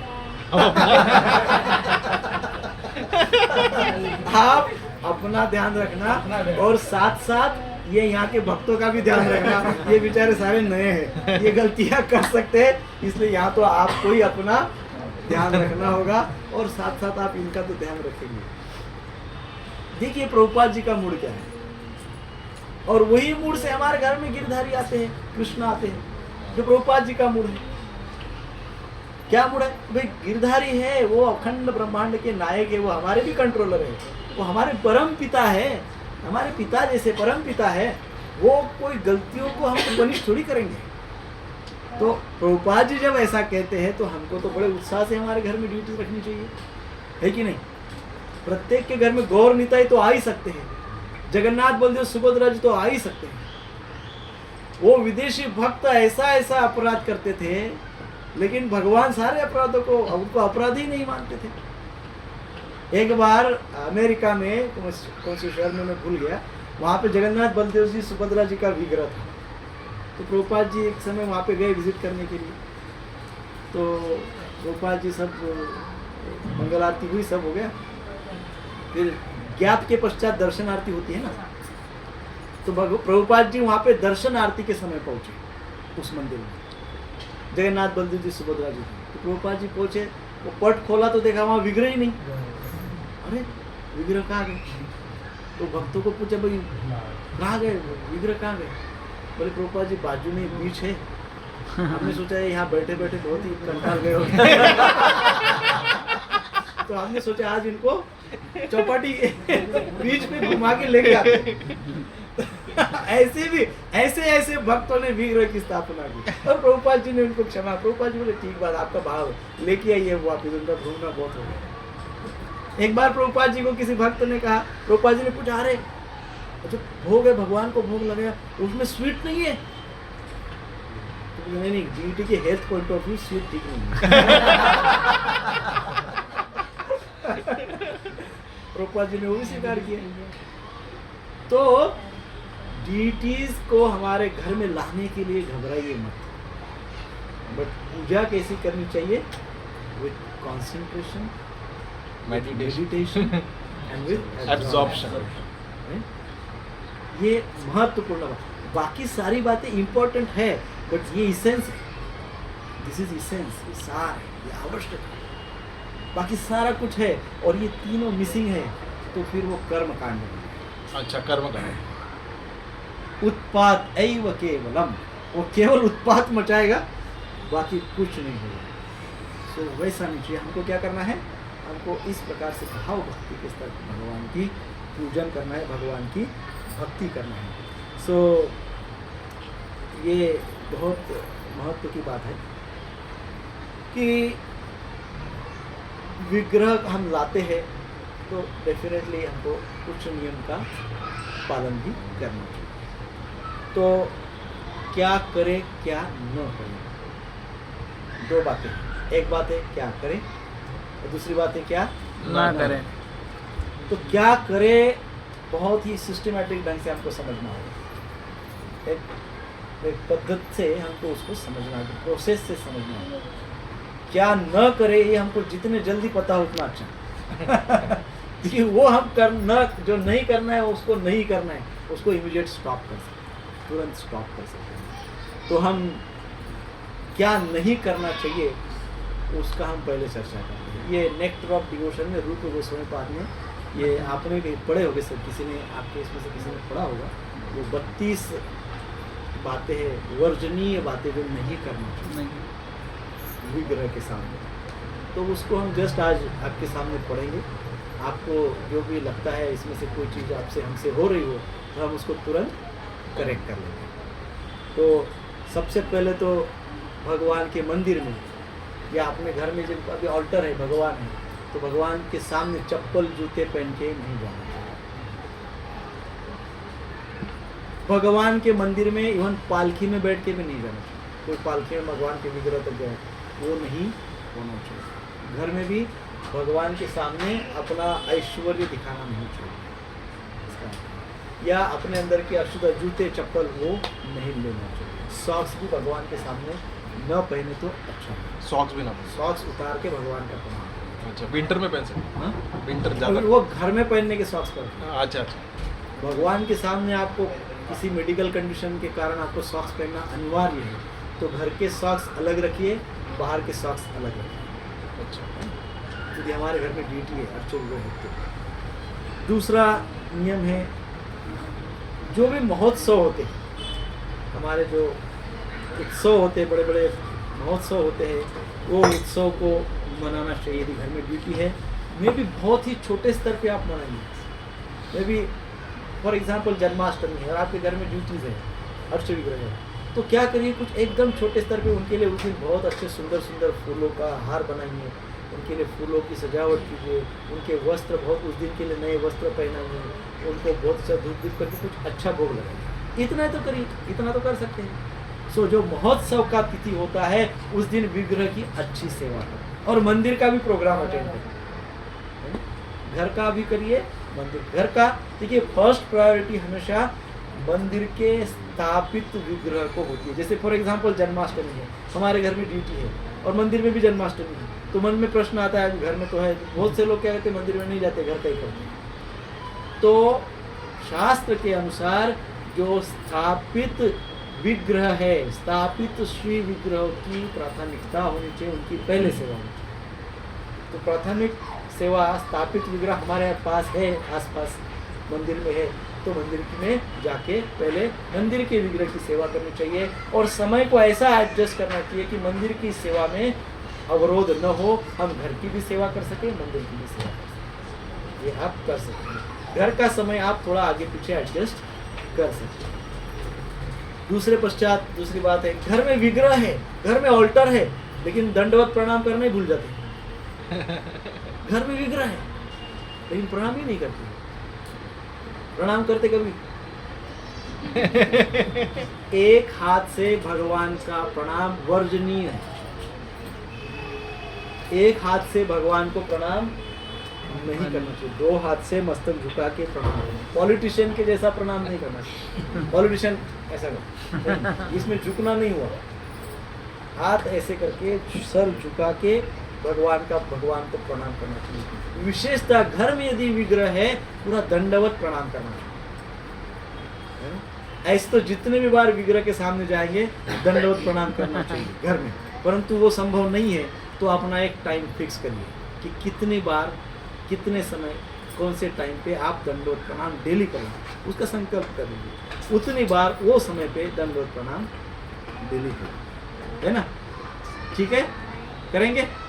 हरे कृष्णा कृष्णा कृष्णा हरे हरे, हरे राम राम राम हरे हरे। भोजन के पश्चात हाथ पैर, हाथ भी और पैर भी धोकर भगवान को प्रणाम करना चाहिए। ओनली हाथ धोकर नहीं, हाथ और पैर दोनों धोकर भगवान को प्रणाम करना चाहिए। दूषित अवस्था में भगवान का पूजा नहीं करना चाहिए, है ना? जैसे कभी किसी का एकदम क्लोज रिलेशन में मृत्यु हुआ हो, किसी प्रकार का सूतक हो, किसी प्रकार की अशुद्ध अवस्था हो, उस अवस्था में भगवान का पूजन नहीं करना चाहिए। फिर क्या, कैसा होगा भगवान का पूजन, कौन करेगा? तो किसी को अपॉइंट करना चाहिए उस समय के लिए पूजन के लिए, या किसी को भोग की सेवा देना चाहिए। या इतनी एक्सट्रीम सिचुएशन है कि कुछ भी संभव नहीं है तो पत्रम पुष्पम फलम तोयम जो कहा गया, तो उसमें भगवान को तुलसी पत्र को भी आप स्पर्श नहीं कर सकते हैं, तो जल अर्पण करिए, भगवान को प्रार्थना करते, क्योंकि जल को अशुद्ध नहीं कर सकते। जो पंच महाभूत है उनको अशुद्ध नहीं कर सकते हैं। इनफैक्ट पंच महाभूत हमको जब मंत्र के उच्चारण के साथ हमको स्पर्श किया जाता है तो हम उलट स्वच्छ हो जाते हैं, है ना? जैसे ओम अपवित्रो पवित्रो होता है ना, आचमन करते हैं, तो वो जल क्या करता है, हमको शुद्ध कर देता है। पंच महाभूत में का एक तत्व है तो हमको शुद्ध करता है। वैसे अग्नि भी हमको शुद्ध कर सकते हैं। अग्नि हाथ में लेंगे क्या? नहीं ले सकते। तो हम हाथ में क्या ले सकते हैं? पंचभूत में से, और छिड़क क्या सकते हैं? ओनली जल। ऐसे पृथ्वी भी हमको शुद्ध कर सकती है, तो पृथ्वी मिट्टी लेके सर पे नहीं डाल सकते। तो क्या करना है? जल से हम अपने आप को शुद्ध कर सकते हैं। नेक्स्ट है, कई बार हम देखते हैं भगवान के सामने परिक्रमा करते हैं। भगवान के सामने परिक्रमा नहीं करनी, अपने आप की गोल गोल घूमते। भगवान वहाँ बैठे हैं और मैं स्वयं की परिक्रमा कर रहा हूँ तो ये अपराध है। अच्छा, वो नहीं करना चाहिए, क्योंकि साक्षात भगवान विराजमान होते हैं। मैं अपने सामने परिक्रमा करता हूँ, भगवान के सामने परिक्रमा भगवान की करें। किसी कारण से भगवान की परिक्रमा नहीं कर सकते हैं तो पूरा साष्टांग दंडवत प्रणाम करिए, वहाँ पे बैठिए और बैठ के भगवान को प्रार्थना करिए। मानसिक परिक्रमा करें, मन से भगवान की 3 बार परिक्रमा करें। यदि संभव ही नहीं है, परिक्रमा कर ही नहीं सकते मन से, तो मन से भगवान की अपनी नहीं है, 3 बार परिक्रमा करें। सो भगवान के विग्रह के सामने पैर फैला कर बैठे नहीं चाहिए। कई बार ऐसे पैर लंबे करते हैं। आजकल सभी को प्रॉब्लम है पैर की, पैर लंबा हो जाता है ना? तो ये देखिए कि भगवान की ओर पैर लंबा ना करें। अब एकदम इमरजेंसी है, ऑप्शन ही नहीं है, पैर ऐसा रख ही नहीं सकते और लंबा करना ही है, और सामने विग्रह है। घर की बात बता रहा हूँ, मंदिर में यदि ऐसा हो रहा है तो वो मंदिर में आप ऐसा नहीं कर सकते हैं। आप मंदिर के विग्रह के सामने से थोड़ा हट जाइए, कोना पकड़ लिए खड़ा, और अपोजिट डायरेक्शन में आप पैर सीधा कर सकते हैं। घर में आप मानो बैठे हैं, घर में विग्रह है, विग्रह के सामने आप पैर नहीं कर सकते हैं। ऐसी स्थिति में पैर के ऊपर कुछ कपड़ा डालिए। अच्छा, कपड़ा अनिवार्य है तो, अन्यथा वो वहाँ से उठ जाइए। उठना आप नहीं उठ सकते हैं, बैठना अनिवार्य है तो कपड़ा डालिए। जैसे अब प्रवचन करते हैं या आप सब बैठे हैं, अब आप किसी ने तो धोती पहनी नहीं है, तो धोती का एक बहुत बड़ा लाभ होता है। हमने धोती कह रहे, हमारे पैर है, देखिए इधर तुलसी महाराज में, हमने धोती से पूरे पैर ढाक दिए। सो अब आप ढाक नहीं सकते, तो ऐसे केस में 2-2 रुमाल रखना चाहिए। हम लोग भागवत कथा श्रवण करने के लिए मंदिर गए और आप पैंट शर्ट पहन के गए क्योंकि उधर से ऑफिस जाना है, तो क्या करेंगे? 2 रुमाल लीजिए, दोनों पैर के ऊपर रख दीजिए, भागवत कथा श्रवण। यदि आपका पैर खुला है, सबसे पहले तो भगवान का अपराध होता है। दूसरी बात, जिसकी ओर अंगुष्ठ, ये जो अंगूठा है पैर का, वो जिसकी ओर जा रहा है उसका अपराध होता है। तो किसी के न किसी की ओर तो जाता ही है, तो उनके प्रति वो अपराध माना गया है।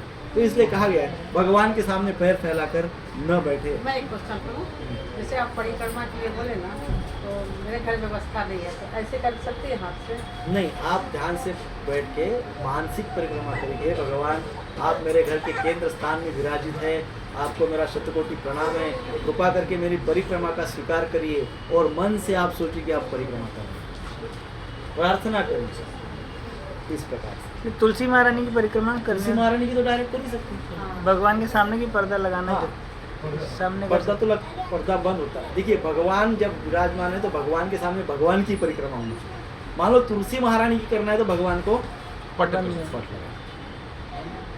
सो किसी के यहाँ पे मान लो भगवान ने तो तुलसी महारानी की भी परिक्रमा आप कर सकते हैं, परंतु मन में बहुत भाव है कि भगवान की परिक्रमा करना है, तो आप ऐसे मानसिक परिक्रमा कर सकते हैं। तो ये वो सूतक और उसका कितना दिन ये हाँ? रहता है?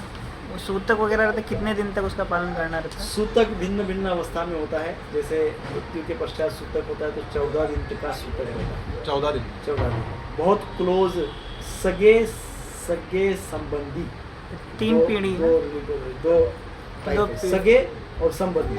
सगे अर्थात हमारे गोत्र से, वो और संबंधी अर्थात हमारे संबंधित है लेकिन हमारे गोत्र से नहीं है। अच्छा सगे गोत्र से है तो वो 14 डेज तक चलता है। अच्छा संबंधी हमारे क्लोज है, इन लॉज है, उसमें भी रहता है कोई 6 पीढ़ी तक 10 पीढ़ी तक 3 पीढ़ी तक करते हैं। तीन- लेकिन आपकी कनेक्शंस कैसी उसके ऊपर भी निर्भर है। आप इमोशनली कितने कनेक्टेड हैं उसके ऊपर भी निर्भर है। आप बहुत ज़्यादा इमोशनली कनेक्टेड है तो आपको 3 दिन तक का तो कम से कम करना ही चाहिए। मतलब 14 3 दिन पीढ़ी तक का तो करना चाहिए। मान लो कोई 5वीं पीढ़ी में भी आप बहुत कनेक्टेड हैं तो आपका भी 3 दिन तक का उनका भी आप 3 दिन तक का आप कर सकते हैं। परंतु क्लोज रिलेशन, जैसे फॉर हमारे ही गोत्र में 5वीं पीढ़ी में कोई गया है, मेरे ही गोत्र में 5वीं पीढ़ी में कोई गया है, तो मैंने पूरा 14 दिन का पालन करना है क्योंकि मैं इमोशनली कनेक्टेड हूँ। फिर वो तो ये कहीं भी रहे, कहीं पे भी रहते हैं, कहीं कहीं पे भी रहे। वो कहीं पे भी रहे, वो कहीं पे भी जा सकते हैं, कहीं पे भी हो सकते हैं, परंतु कुछ समय के लिए हमसे कनेक्टेड, उनके कारण हमारा जन्म हुआ है।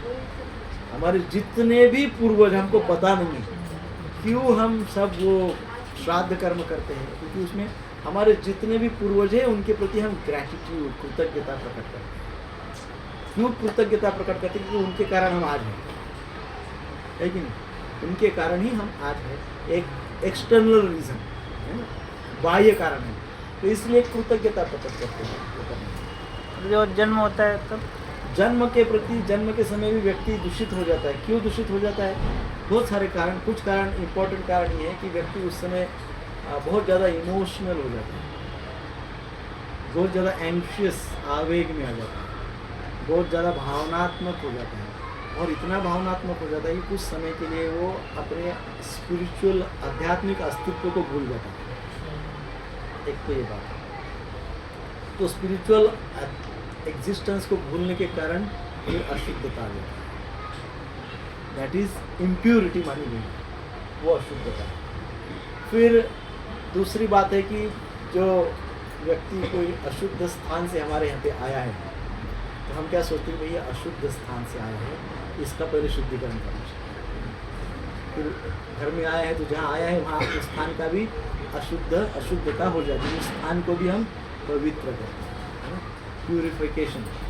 आप देखा होगा वास्तु वगैरह को प्यूरिफाई करते हैं, गंगा जल वास्तु को प्यूरिफाई क्यों करते हैं? क्योंकि जिस स्थान से, जिस गर्भ से वो व्यक्ति आया है, गर्भावस्था को अशुद्ध अवस्था मानी गई है ना? तो इसलिए भी 3 दिन का वो अशुद्धता का काल, सूतक नहीं बोलते उसको, सूतक नहीं बोलना चाहिए, अशुद्धता का काल आप पातक उसको- इसको बोलते हैं। हाँ? पातक अलग होता वो है, सूतक पातक वो बोल भाषा है, सेम एक ही चीज़ वो है। बोलने की भाषा है कि सूतक पातक है कहते हैं। तो पातक कई बार कई लोग जो होते हैं वो दूसरे प्रकार के दुख आते हैं, कुछ प्रकार के सुख, जैसे जन्म का सुख है, उसको भी पातक बोलते हैं। पातक फॉलो कर रहे हैं लेकिन हमको अशुद्ध रहना है। सो ये एक प्रकार की कितने दिन का रहता है ये प्रभु जी? कोई लोग 12 दिन का, एक्चुअली शास्त्र के अनुसार 12वें दिन जब तक नामकरण नहीं होता है तब तक अशुद्धता मानी जानी चाहिए। परंतु आजकल क्योंकि सब कुछ बहुत फास्ट हो गया है, एडवांस हो गया है, तो कम से कम 3 दिन तक तो मानना ही ये चाहिए। गर्भावस्था शास्त्रोक्त पद्धति से देखें तो 12वें दिन तक, 12वें दिन उसको शुद्धिकरण करके उसका नामकरण करते हैं। नामकरण के पश्चात वो उसका शुद्धिकरण होकर एक नाम देने के बाद एक डिवाइन पावर उसके ऊपर देखना शुरू करते हैं। स्पिरिचुअल एनर्जी, आध्यात्मिक शक्ति उस संतान की ओर देखना, एक्टिवेट होना शुरू होती है जिस दिन उसका नामकरण होता है। जिस दिन नामकरण होता है। विधि पूर्वक, हाँ? अच्छा, विधि पूर्वक नामकरण। अच्छा, आजकल तो कुछ भी ऐसा कुछ भी करते हैं और ऐसे भयंकर नाम रख देते हैं तो वो शक्ति देखने के बदले भाग जाती है। सो हमारे शास्त्र में उसका वर्णन शास्त्रोक्त पद्धति से करिए, शास्त्रोक्त पद्धति से ऐसा नाम प्रदान करिए उस संतान को कि जिसके कारण उसका भला हो, उसके साथ साथ उस परिवार का भला हो, परिवार के साथ साथ पूरे समाज का भला हो। ये बड़ा विस्तृत दृष्टिकोण है। हमारे जितने भी संस्कार हैं वो संस्कारों का दृष्टिकोण सबका कल्याण ये है, सबका प्यूरिफिकेशन ये है, केवल एक का नहीं। तो ये बहुत आवश्यक। कभी एक बार उसका स्पेशल क्लास मेरे ख्याल से होना चाहिए। यस, जो इस तरह 12-16 संस्कार होते हैं, वही प्लान था। आपने जो सब लिखा था वो इतना सब था कि वो इतना सब नहीं हो पाएगा। प्रभु जी को लगा टॉपिक कम पड़ जाएगा। मुझे लगा ड्यूटी वर्शिप के लिए हम ठीक था, इसलिए मैंने आज ड्यूटी वर्शिप तक ही सीमित रखा। प्रभु जी, जो बाल कटवा के हम हमारे परिवार वाले आते उसका क्या कैसे करें? वो अशुद्ध जगह से ही आएंगे। बाल कटवाना जो होता है ना, बाल हाँ। जनरली इन जनरल जो बाल लेडीज भी कटवाती है, हम लोग भी कटवाते हैं कभी कभी, और जेंट्स लोग भी एक्चुअली बाल कटवाने का जो पद्धति है, बाल कटवाने का पद्धति का कारण, मूल कारण ये है कि जो हमारी जो अशुद्ध इच्छाएं है वो बाल के रूप में हमारे ऊपर सबसे ऊपर है। अशुद्ध विचार है, तो इसलिए बाल को काट देते हैं। अब उस समय क्यों काटते हैं, उसी समय क्यों काटते हैं? तो उस समय भिन्न भिन्न समाज में भिन्न भिन्न मान्यताएं हैं, तो अलग अलग बातें हैं।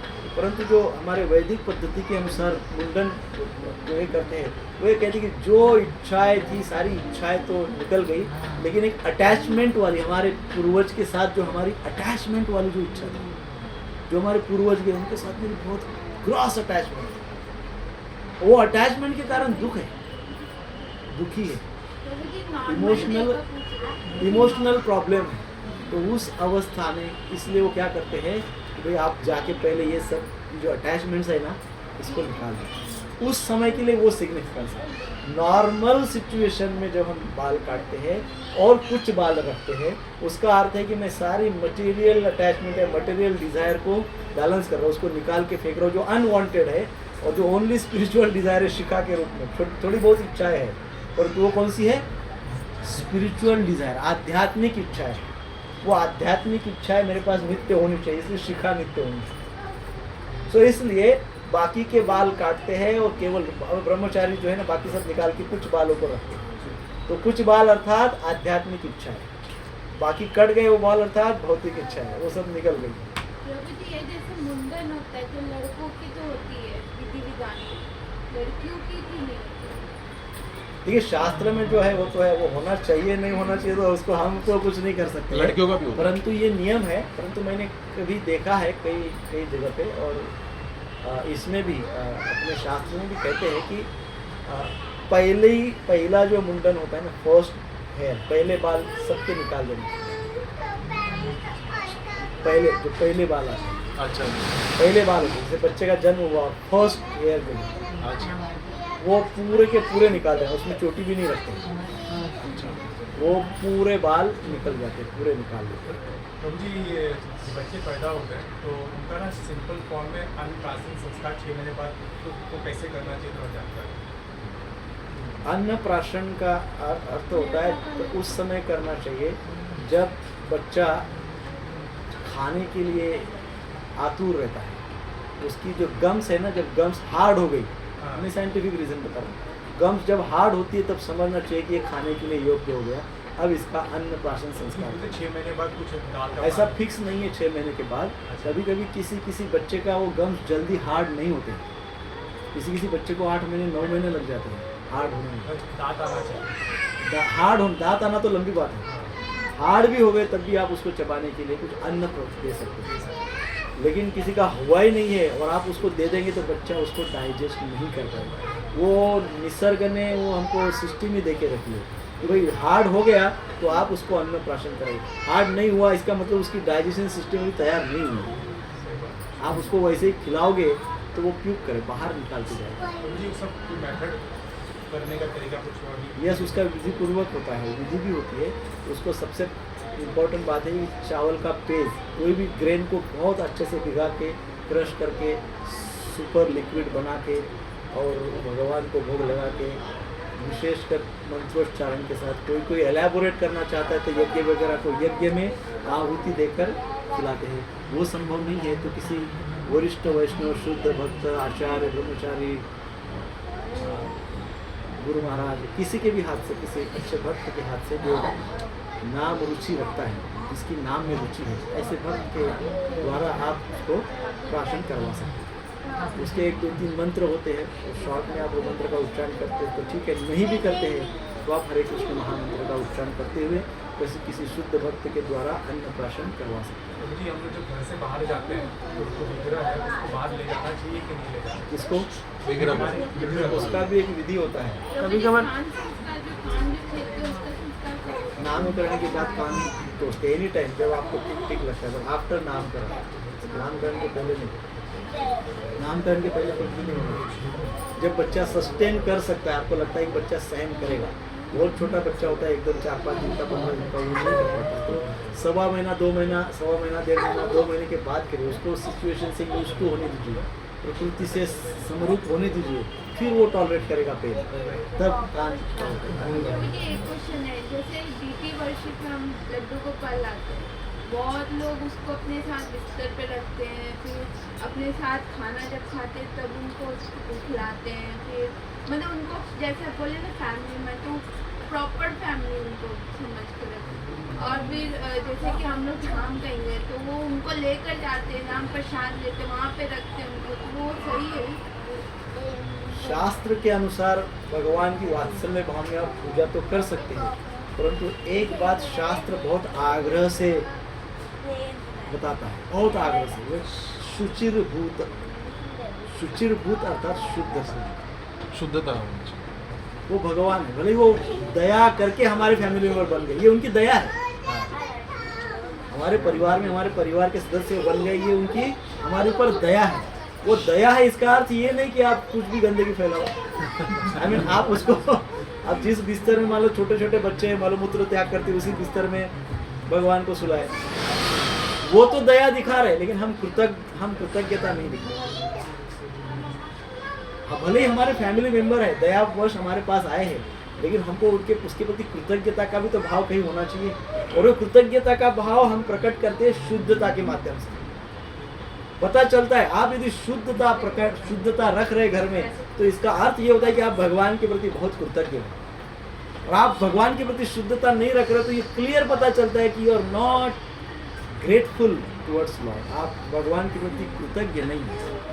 मुझे हमें धाम जाते हैं तो लड्डू गोपाल को लेकर जाना चाहिए? आवश्यक नहीं है साथ में ले जाने, क्योंकि क्या है कि हम धाम घूमते हैं तो उनको साथ नॉट में नेसेसरी, आवश्यक नहीं, आवश्यक नहीं। आप घर में रखिए, उसके बहुत कुछ मंत्र है, वो सब मंत्र प्रैक्टिकल में कभी होगा तो बताएंगे। इसके लिए आज का अलग थियरी से- पीरियड है एक्चुअली, हाँ। प्रैक्टिकल पीरियड नहीं है। इसके लिए एक अलग से 1.5 क्लास घंटे में- लेंगे, 1.5 पक्का। घंटे में मेरे लिए 2-4 शब्द ही एक्सप्लेन होते हैं, मैं फिर भी प्रयास दौड़ने का कर रहा हूँ, लेकिन नहीं, इसके लिए स्पेशल क्लास होगा। वो एक बार हम जब भी आप सभी का कृपा होगा तब नेक्स्ट फिर से मिलेंगे। टॉपिक संस्कार का ही था। एक मेरा है, आपने जो बीच में बोला था ना, जो मतलब उनको मतलब 3 स्तर होता है, मतलब भगवान के विग्रह का सेवा का 3 स्तर होता है। सेकंड वाला जो 8 पहर का आपने बताया, उस पर थोड़ा बताइए हमको। अष्टकालीन लीला। Yes. अष्टकालीन लीला पे भी मैं जब प्रैक्टिकल करूँगा तब बताऊँगा। Practical. वो ऐसे एकदम एक वाक्य में बोलने की बात नहीं है। 24 घंटे के 8 प्रहर होते हैं, एक प्रहर 3 घंटे का होता है ना। तो सुबह 6 बजे से, सुबह 3 बजे से प्रहर शुरू होता है, 3 से 6, 6 से 9, 9 से 12, 12 से 3, 3 से 6, फिर रात का 6 से 9, 9 से 12, 12 से 3, फिर 3 से 6। ये अष्टकालीन लीला है। 8 प्रहर में भगवान की भिन्न भिन्न लीलाएँ होती हैं। पहला प्रहर है तो भगवान सुबह सोए हैं, 6 बजे भगवान उठे हैं, स्नान कर रहे हैं, श्रृंगार हो रहा है, नाश्ते की तैयारी हो रही है, माता उनके लिए कुछ बना रही है, अभी बन रहा है, खाने पा नहीं रहे हैं, बन गया है, अभी खा रहे हैं, अभी 9 बज गया है, अभी प्रस्थान कर रहे हैं वन के लिए। वन में गौ माताओं को गोचारण लीला हो रही है, गोचरण लीला कर रहे हैं। सो 9 से 12 कौन से वन में जा रहे हैं, वहाँ पे क्या कर रहे हैं, कौन सी गौ माता से बात कर रहे हैं, किसको खिला रहे हैं, पहले बच्चों को खिला रहे हैं, पहले बछड़ों को खिला रहे हैं, बछड़ों को लेके जा रहे हैं, फिर 2 घंटे बाद गायों को ले जा रहे हैं, फिर गाय और बछड़ों को एकत्रित ले जा रहे हैं, फिर वो प्रसाद, फिर किसी राक्षस को मारने की लीला कर रहे हैं, तो अनेकों लीलाएं हो गई दिन भर में। फिर शाम को गोधुली गाय के पैर की धुली है, तब गाय दौड़ते दौड़ते घर पे आ रही है। कुछ बच्चे घर पे ही है ना, कुछ बहुत छोटे हैं, तो कुछ बच्चे घर पे, तो उनको मिलने के लिए गाय बहुत उत्सुक है, दौड़ते दौड़ते घर पे आ रही है, भगवान के पीछे पीछे दौड़ रहे बिना चप्पल के, तो वो आ रहे हैं। वो भाव है भगवान का, भक्तों से मिलने का भाव है। भगवान भी आतुरता से मैया को मिलने के लिए आ रहे हैं। गोधुली शाम की संध्या लीला, तो ऐसी लीलाएं हैं। अब ये इतना एक्सप्लेन हमको एक सिस्टमेटिक क्लास यात्रा लेके चलना पड़ेगा। आप संस्कार और ड्यूटी वर्शिप को मिक्स मत करिए। अभी हमने ड्यूटी वर्शिप स्टार्ट किया है, we will complete duty worship. Duty worship को कंप्लीट करें और फिर संस्कार को करें। फिर संस्कार ड्यूटी वर्शिप होने के बाद बहुत महत्वपूर्ण विषय है, एकदम महत्वपूर्ण, सबसे ज़्यादा महत्वपूर्ण विषय, हाउ टू बैलेंस गृहस्थ लाइफ, गृहस्थ जीवन को कार्यकलाप करते हुए पति पत्नी के बीच में रिलेशंस कैसे उसको एडजस्ट करें। पति की कुछ अपनी प्रायोरिटीज़ है, पत्नी की कुछ अपनी प्रायोरिटीज़ है, दोनों को मैचअप कैसे करें, बच्चे हैं, बच्चों का कैसा संस्कार करें, ये 3rd टॉपिक। प्रभु जी ये कब लेंगे?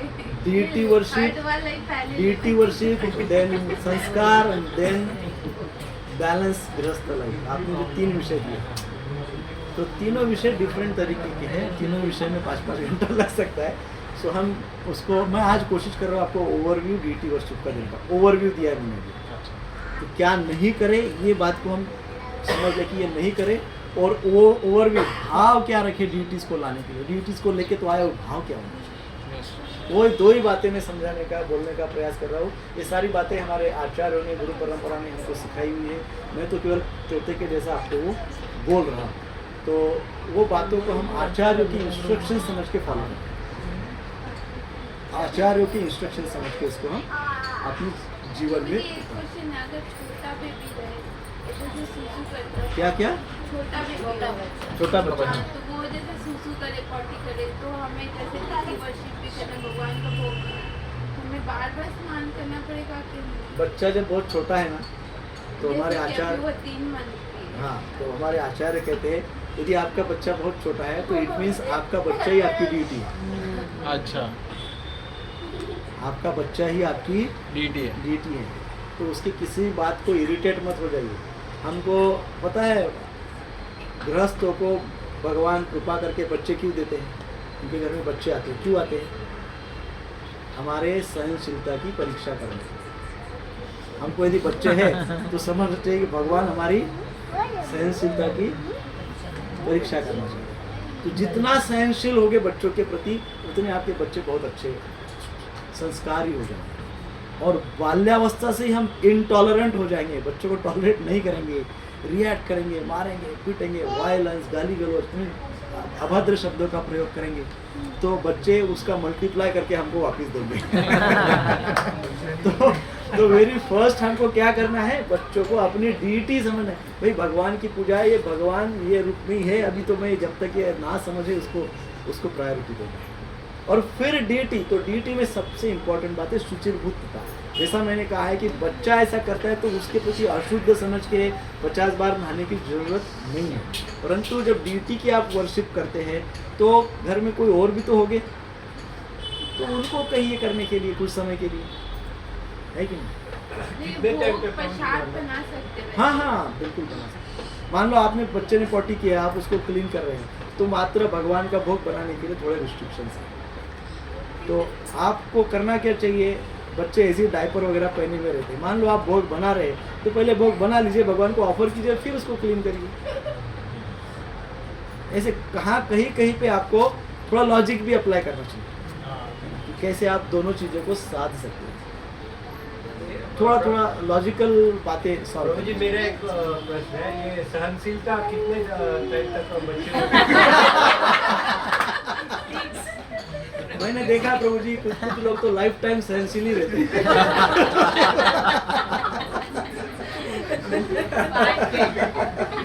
क्योंकि मनुष्य का, प्रभु जी, मनुष्य का विशेषकर गृहस्थ जीवन का मूल मंत्र है सहनशीलता। गृहस्थी का जब हम विवाह करते हैं तो विवाह करते हैं, इसका मतलब ये कि आप दोनों एग्री हो रहे हैं, हम एक दूसरे को टॉलरेट करेंगे, दूसरा कुछ नहीं। एक दूसरे को टॉलरेट करेंगे, इस आधार पे विवाह हो रहा है, यही विवाह का आधार है। और वो नहीं करेंगे एक दूसरे को टॉलरेट, तो फिर वो विवाह का आधार ध्वस्त हो जाएगा। टॉलरेट करना, टॉलरेंस ही हमारा गृहस्थ जीवन का मूल मंत्र है। डेफिनेशन परीक्षाएं होती रहेगी, परीक्षा जीवन अर्थात परीक्षा है, ये ना वो प्रकार की परीक्षा होती रहेगी। परीक्षा में पास तभी होगी जब हमारे पास सहन शक्ति होगी। ये एक प्रकार की शक्ति है, इसको शक्ति बोला है। क्या बोला है? सहनशीलता को क्या बोला है? शक्ति है। वो शक्ति है, इसलिए शक्ति है क्योंकि जब हमारी परीक्षा होगी ना, तो वो शक्ति हमको पास करवाती है परीक्षाओं में से। वो शक्ति हमको परीक्षाओं में से पास करवाती है, इसीलिए सहनशीलता को शक्ति बोला है। उसमें बुरा हदबल मत हो जाइए, बुरा मत मानी कर रहे अभी तो जीवन भर टॉलरेट करना। Tolerance is a power, tolerance is a शक्ति। सो टॉलरेट करना चाहिए। प्रभुपाद जी कई बार बताते हैं कि भक्तों को भक्तों ने टॉलरेट करना चाहिए। लेकिन प्रभुपाद जी एक शब्द आगे कहते हैं, डिवोटीज आर नॉट पावर्ड। नहीं, भक्त ने सहनशीलता बढ़ानी चाहिए। और दूसरा स्टेटमेंट प्रभुपाद जी का है, भक्त डरपोक नहीं होते हैं। सहनशील है उसका अर्थ डरपोक है ऐसा कदापि नहीं होता है। जब हमारे शास्त्र पे, आचार्यों पे, भगवान पे कोई किसी भी प्रकार की अभद्रता करता है तो भक्त क्या हो जाते हैं? भक्त एकदम ब्रेव होकर शूरवीरता के साथ उसके साथ फाइट करते हैं। तो सहनशीलता का अर्थ ये भी है कि कहाँ सहनशील होना है, कहाँ सहनशील नहीं होना है। नहीं तो कोई बात ऐसी भी हो जाती है, कोई 4 नियमों का पालन करना है, नियम पालन करना है, वो सहन करना है ना। तो कई बार बोलते हैं तो प्रभु जी आपने ही कहा सहन करने के लिए, तो हमने थोड़ी देर के लिए मांसाहार सहन कर लिया। तो ऐसे नहीं, यहाँ सहनशीलता, यहाँ सहनशील ही होना है, यहाँ टॉलरेट आपको कॉम्प्रोमाइज नहीं करना है। कहाँ कॉम्प्रोमाइज नहीं करना है, कहाँ कॉम्प्रोमाइज करना है, इसका भी एक तारतम्य होता है। तो कुछ चीज़ें ऐसी है जहाँ हम टॉलरेट नहीं कर सकते, कुछ चीज़ें ऐसी हैं जिसको टॉलरेट कर सकते।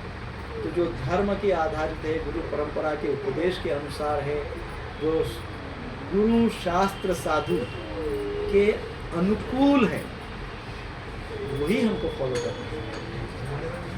जो प्रतिकूल है उसको टॉलरेट करते नहीं रहना है, प्रतिकूलता के धीरे धीरे बाहर निकलना।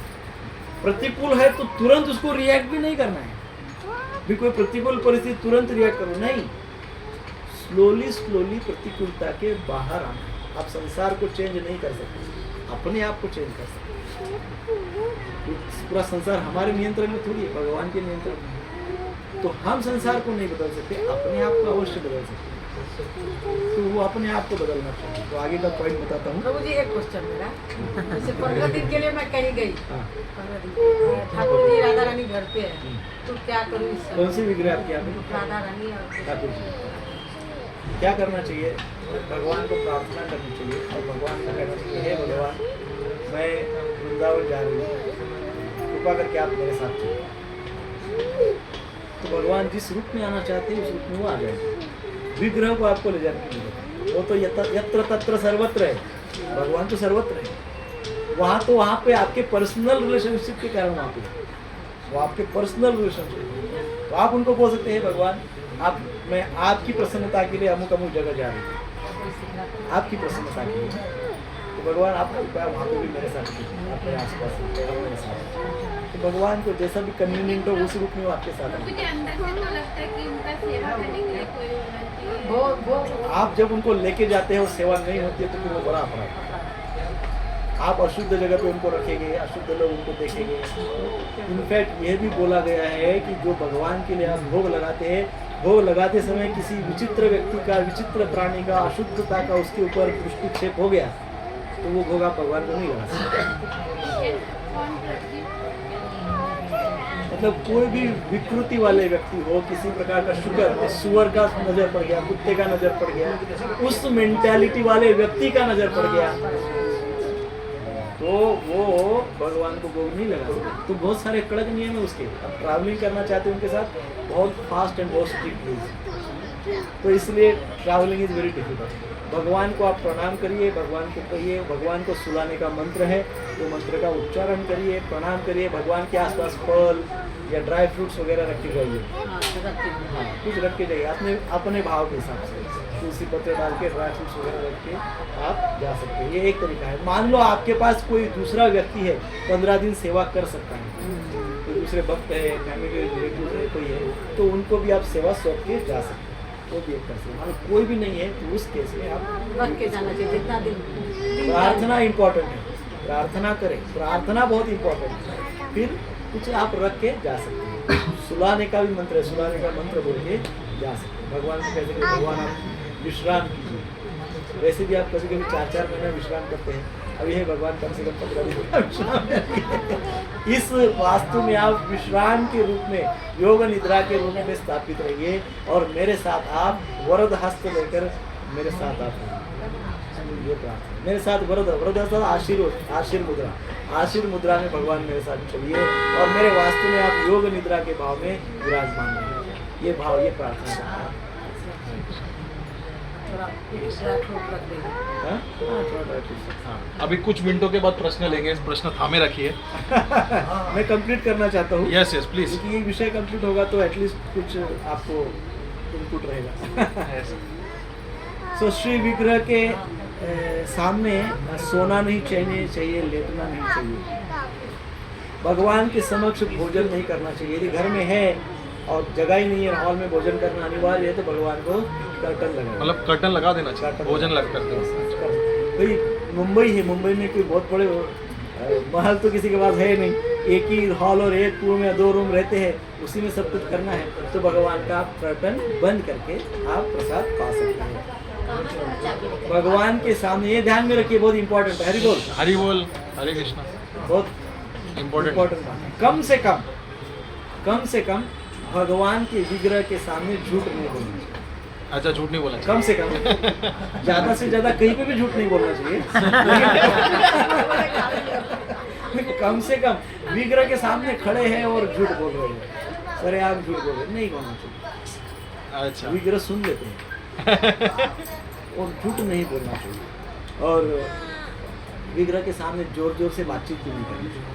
चाहे पट बंद भी हो तो। पट बंद करो आप, ठीक है, लेकिन पट खुला है, आप जोर जोर से बात नहीं करना चाहिए। झगड़े वगैरह होते हैं ना, पति पत्नी में कई बार झगड़े होते हैं, तो भगवान के सामने बहुत जबरदस्त झगड़े होते हैं। तो भगवान सोचते हैं ये कैसा मेरे धाम में आके मेरी सेवा किया।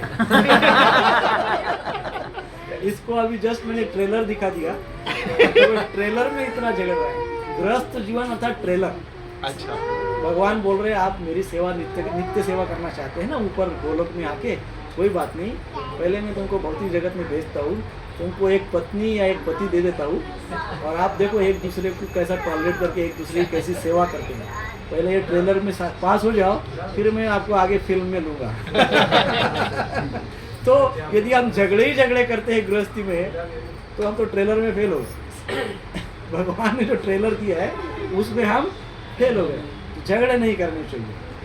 तो इसलिए ये इंस्ट्रक्शन है कि भगवान विग्रह के सामने जोर जोर से चिल्लाना, अननेसेसरी बातचीत, मतलब जो फालतू की बातचीत होती है ना कभी कभी, प्रजल्प, विग्रह के सामने बैठ के प्रजल्प नहीं। अरे वो अमुक भक्त तो ऐसा ही है, अरे वो तमुक माता जी तो वैसी है, अरे उसने तो सब्जी आज ऐसी बनाई, उससे तो वो अच्छी सब्जी बनाती है। अरे उसका तो फीडबैक बहुत अच्छा था, मेरा फीडबैक बहुत खराब है, उसका फीडबैक इतना अच्छा कैसा लाया उसने। ऐसी चर्चा आप करें, ईर्ष्या वाली चर्चा। कई बार ईर्ष्या किसी भी विषय पे होती है प्रभु जी, कभी कभी फीडबैक पे भी ईर्ष्या हो जाती है। उसकी फीडबैक बहुत अच्छी, मेरी फीडबैक बहुत बुरी। ऐसा भगवान के सामने मत करना। कम से कम झूठ बोलना नहीं चाहिए, ईर्ष्या नहीं प्रकट करनी चाहिए, निरर्थक बातें नहीं करना चाहिए। भगवान के सामने रोना नहीं चाहिए, चिल्लाना नहीं चाहिए। रोना भी नहीं चाहिए, नहीं रोना चाहिए। भगवान के सामने अपने आप अष्ट सात्विक भाव से रोना आता है तो वो डिफरेंट बात है। अच्छा किसी भी स्वार्थ के कारण रोना आता है। किसी का हम समझो मृत्यु हो गया, भगवान के सामने रो रहे हैं, कोई बहुत बड़ा लॉस हो गया, भगवान के सामने अश्रु ढा रहे हैं, वो ठीक नहीं। तो फिर फैमिली मेंबर वाला फीलिंग कैसे आएगा? नहीं, वो जो बात है भगवान के साथ हमारा जो फैमिली मेम्बर है, वो हमारे परिवार के फैमिली मेम्बर ऐसे हैं जो हमारे सबकी केयर करते हैं।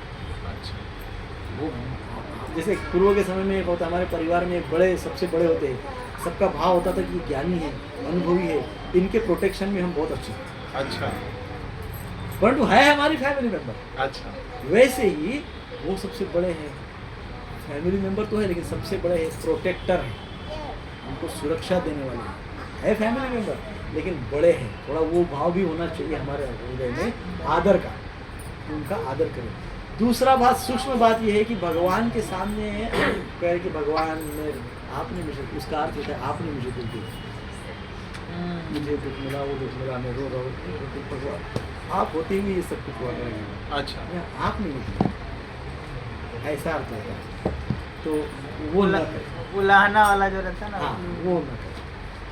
लेकिन एकदम इमोशनल ब्रेकडाउन हो जाता है, मतलब कभी कभी स्पॉन्टेनियसली होता है तब तो ठीक है, स्पॉन्टेनियस होता है। स्पॉन्टेनियस होता है तो इसलिए होता है। अष्ट सात्विक भाव के अनुसार कभी आता है, या स्पॉन्टेनियसली कोई भाव के कारण ये आता है, रोना आता है, वहाँ तक ठीक है, पर उसको बहुत मतलब रोना धोना आदत नहीं बनानी सब नहीं, याद में रोना भगवान की वो याद में। भाव का बात होगी, वो विरह के भाव की बात है। भगवान के स्मरण में रोना वो अनोष्ट सात्विक भाव में होता है, वो स्वार्थ के लिए रोना नहीं है, स्वार्थ के लिए रोना नहीं। एक शोक और दुख में रोना होता है, एक विरह में रोना होता है। इवन शोक दुख में भी रोना भी नहीं करना चाहिए। नहीं करना चाहिए, विरह लेकिन वाला उस ही भगवान के करना सामने शोक करते, भगवान अर्जुन को तो बोल रहे हैं कि क्या कृपणता तुम्हारे अंदर आ गई है अर्जुन, क्यों रो रहे हो? मतलब उसका अर्थ है कि मैं सामने हो कि वो भी रो रहे हो, चाहिए। भरोसा नहीं मेरे पे। मतलब ये क्या बात है? Don't cry, I am there, भगवान भगवत गीता में अर्जुन को बोलते हैं। मतलब रोना एक तरह का ताना है उनको। हाँ, तो ये हमारे लिए भी यही बात अप्लाई होती है। अर्जुन हमारे रिप्रेजेंटेटिव है, अर्जुन नहीं, अर्जुन हमारे रिप्रेजेंटेटिव है। तो अर्जुन को यदि बोल रहे हैं कि मत रो, कि कृपणता तुम्हारे अंदर कहाँ से आ गई, हाँ? तो हमको भी वही बोल रहे हैं, मत रो, कृपणता तुम्हारे अंदर कहाँ से आ गई, मैं विराजमान हूँ तुम्हारे घर में, निवेदन करो, मुझे बताओ क्या हुआ, निवेदन करो, सोल्यूशन मिल जाएगा। भगवान का वचन है, न मे भक्त्या अपना, मेरे भक्त का रास नहीं होता। तो आप निवेदन करो, प्रार्थना करो, इमोशंस प्रकट करो, कि रोना धोना, चिल्लाना, झगड़ना, ये सिनेमा में दिखाते थे पहले, ये अमुक वो कलाकार के साथ कुछ अनहोनी हो गया कि वो भगवान के मंदिर में जाके तोड़ दौड़ना झगड़ना, मैं आज से तुझे नहीं मिला, वो वैसा ही लोग उनके दिमाग में उसका ही संस्कार हुआ। तो वो एक प्रकार का अपराध, वो शास्त्रोक्त नहीं है। तिरस्कार करना, भगवान के सामने किसी का तिरस्कार करना, वो अमुक ऐसा है तमुक वैसा है, वो सब नहीं करना भगवान के सामने। भगवान ने उसको अवसर प्रदान किया है मनुष्य बनने का, तो हम भगवान को बोल रहे क्या भगवान तुमने उसको ऐसा बनाया, वो तो ऐसा है। ये भगवान टॉलरेट नहीं करेंगे, है ना। सो तिरस्कार नहीं करना चाहिए किसी का भी। तो प्रभु जी किसी का स्वभाव कैसे सहन करें? हाँ, वो उसके ऊपर भी एक बात है। सहनशीलता, टॉलरेंस, इस विषय पे बहुत बड़ा 5 दिन का सेमिनार हो सकता है। क्योंकि वो बहुत बड़ा विषय है। इन शॉर्ट रिएक्ट ना करें। मैं एक वाक्य में उसको बोल रहा हूँ, रिएक्ट ना करें। मान लो अब नहीं मैं रिएक्ट करना ही है, मुझे मैं नहीं कंट्रोल कर सकता, रिएक्ट करना, तो 20 मिनट के लिए वहाँ से निकल जाओ। अच्छा 20 मिनट के लिए वहाँ से निकल जाओ। ओनली फॉर 20 मिनट्स, उस सिचुएशन के बाद चलो, ओनली फॉर 20 मिनट्स। ये मैंने एक्सटर्नल छोटा सा संक्षिप्त में उत्तर दिया है, उसका बहुत विस्तृत चर्चा हो सकती है। श्री विग्रह के साथ कठोर वचन नहीं बोलना चाहिए, गुस्से में कठोर वचन बोलते हैं कभी, कठोर वचन नहीं बोलना। भगवान के सामने चमड़े की कोई वस्तु धारण नहीं करनी चाहिए, भगवान के सामने किसी को भिक्षा नहीं देनी चाहिए। भगवान के सामने मैं दे रहा हूँ, भाव क्या होता है वो, मैं दे रहा मैं दे, भगवान सामने बैठे मैं दे रहा हूँ, तो भगवान के सामने भिक्षा नहीं देनी। भगवान के सामने इनफैक्ट किसी की प्रशंसा भी नहीं करना चाहिए। क्यों? क्योंकि भगवान से बड़ा कोई भी संसार में प्रशंसनीय नहीं है। केवल और केवल भगवान ही प्रशंसनीय है, बाकी जीवात्माएं प्रशंसनीय नहीं है। तो प्रशंसा भगवान के सामने नहीं है, केवल गुरुदेव की प्रशंसा हो सकती है, गुरु तत्व की या गुरु परंपरा की प्रशंसा हो सकती है। बाकी किसी भक्त लोग भी कोई सेवा अच्छा करते हैं तो भी तो जयकारा करते हैं ना। क्या? भक्तों की करते हैं ना। भक्तों की जयकारा करते हैं, लेकिन क्या कहते हैं कि इन्होंने भगवान की सेवा की। हाँ, अरे वाह, इन्होंने परीक्षा में वो मेरिट आ गए, इनका जय जयकार करो। भगवान की नहीं, उनके लिए क्या कहते हैं हम? जैसे मान लो कोई आया, कोई बहुत बड़ा 1 कोटी रुपया दान दिया, आ गया, अरे ये प्रभु जी आए हैं, इनका जय जयकार करो। तो हम क्या बोलते हैं? प्रभु जी ने इतना इतना अमुक अमुक दान भगवान की सेवा में दिया है, भगवान के चरणों में हम उनके लिए प्रार्थना करते हैं और प्रार्थना रूप में उनके लिए हरे कृष्ण महामंत्र का उच्चारण। ये तरीका है। बुक डिस्ट्रीब्यूशन किया ये हाँ, किया। वो जो भी करते हैं हम क्या करते हैं? उनके लिए हरिनाम का उच्चारण। प्रशंसा नहीं, प्रशंसा आप मंदिर के बाहर जाके खूब करो। जो भी करना वो भी नहीं करना चाहिए इनफैक्ट, बट कभी भौतिक परिस्थिति ऐसी उत्पन्न हो जाती है कि किसी की प्रशंसा करने में सबका कल्याण हो सकता है, तो ऐसे वक्त ठीक है, प्रशंसा कर सकते हैं, परंतु विग्रह के सामने न करें। अश्लील बातें नहीं करना चाहिए। क्षमतानुसार भगवान की पूजा न करना। कैपेसिटी है भगवान को 56 भोग अर्पण करने की, लेकिन एक केला ही अर्पण करना। तो क्षमता है लेकिन अर्पण नहीं कर रहे, वो भी एक प्रकार का अपराध है। तो भगवान अपनी क्षमता के अनुसार कम से कम उतना भोग अर्पण करना चाहिए। भगवान को चाहिए क्या? जो हम पाते हैं, है ना, जो हम भगवान अपने लिए सोचते हुए भगवान के लिए सोचना। ऋतु के अनुसार ताजे फल भगवान को अर्पण करना चाहिए। ऋतु के अनुसार ताजे फल भगवान को अर्पण करना चाहिए। सो जो ऋतु है यहाँ पे, जैसे अभी एप्पल कर सकते हैं, संतरा कर सकते हैं, पेड़ कर सकते हैं, ये सब फल आपको नेचुरल सीजनल। अच्छा कौन सा? अच्छा। एक तो नेचुरल होना चाहिए। फॉरेन के फ्रूट्स आप भगवान को यहाँ पे अर्पण मत करें, वो अमेरिका में जाके करिए तो बात अलग है।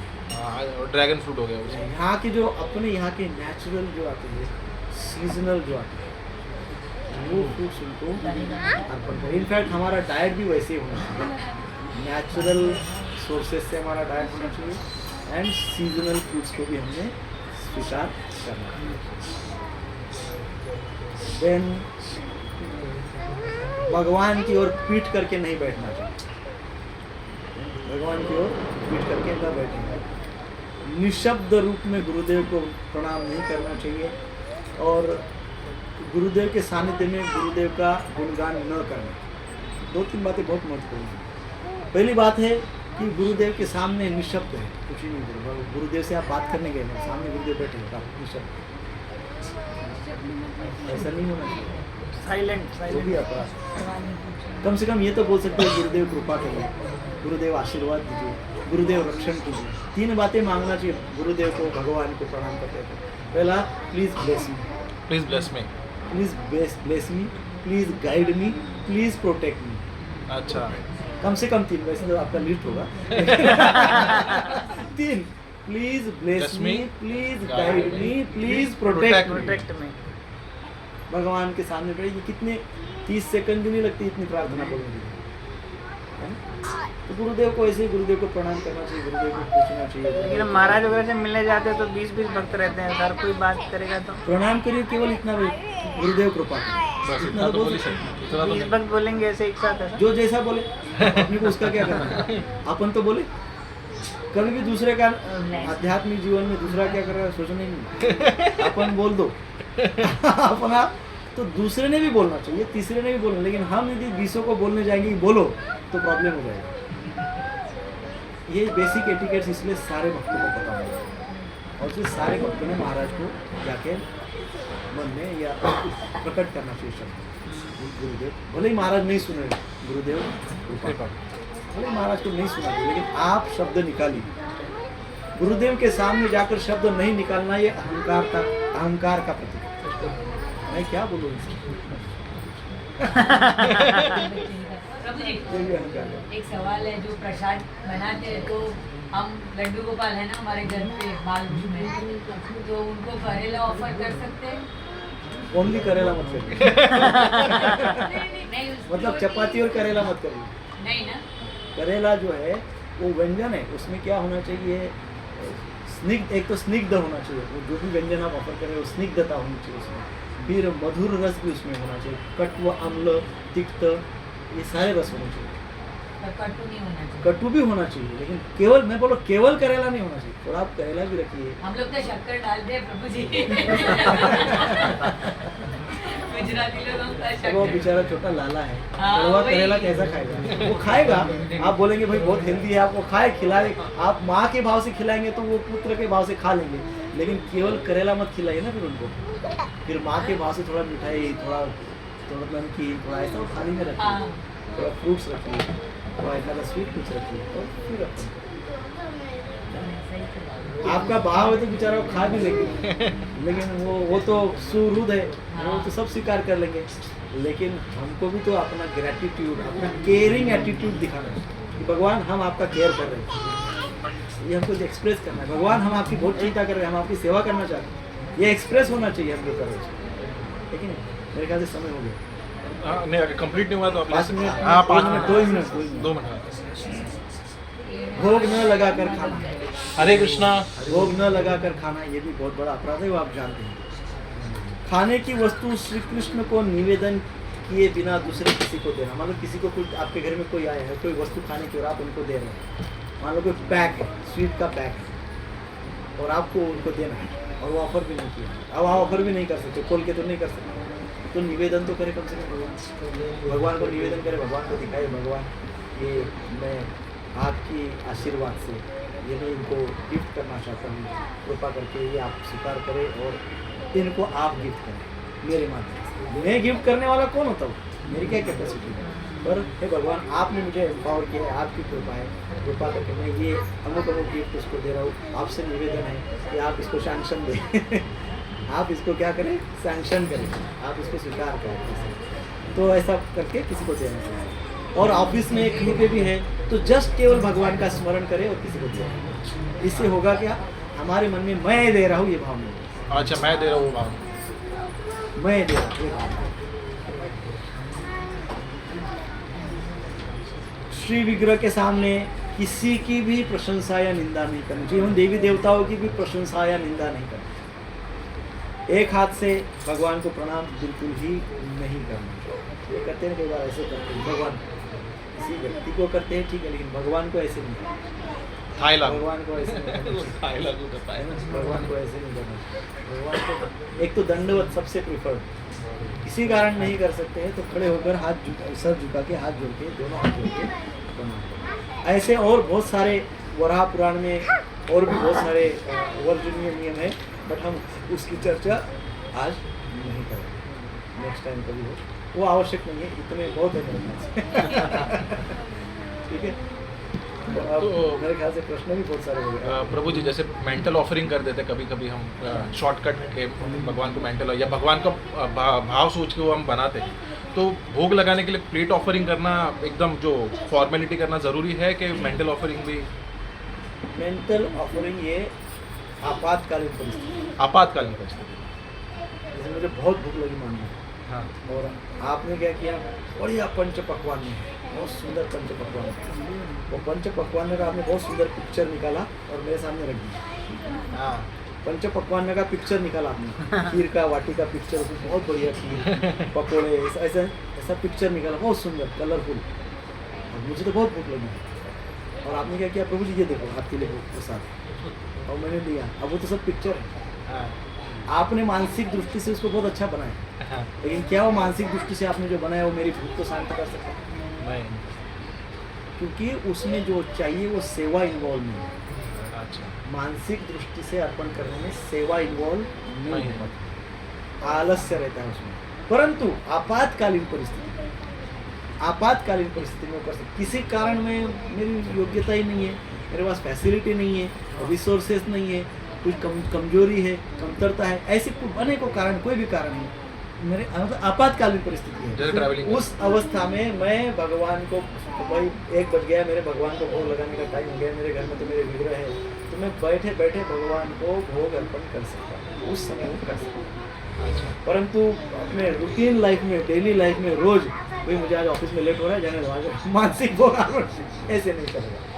इसराइल में भी ऐसा कर रहे हैं ना, इसराइल में वो वॉर चल रहा है तो कुछ लोगों ने ऐसे हाँ, वो कर रहे हैं, बट वो आपातकालीन परिस्थिति, रेगुलर डेली नॉर्मल सिचुएशन नहीं है। नॉर्मल सिचुएशन में आपने सेवा के साथ, भोग नियम के साथ अर्पण करना, डीटीज को मैं ऑफिस लेके जा सकते हैं? रोज नहीं, रोज रोज लाओ ले जाओ लाओ। नहीं, क्या ऑफिस के लिए अलग डीटीज रख सकते हैं?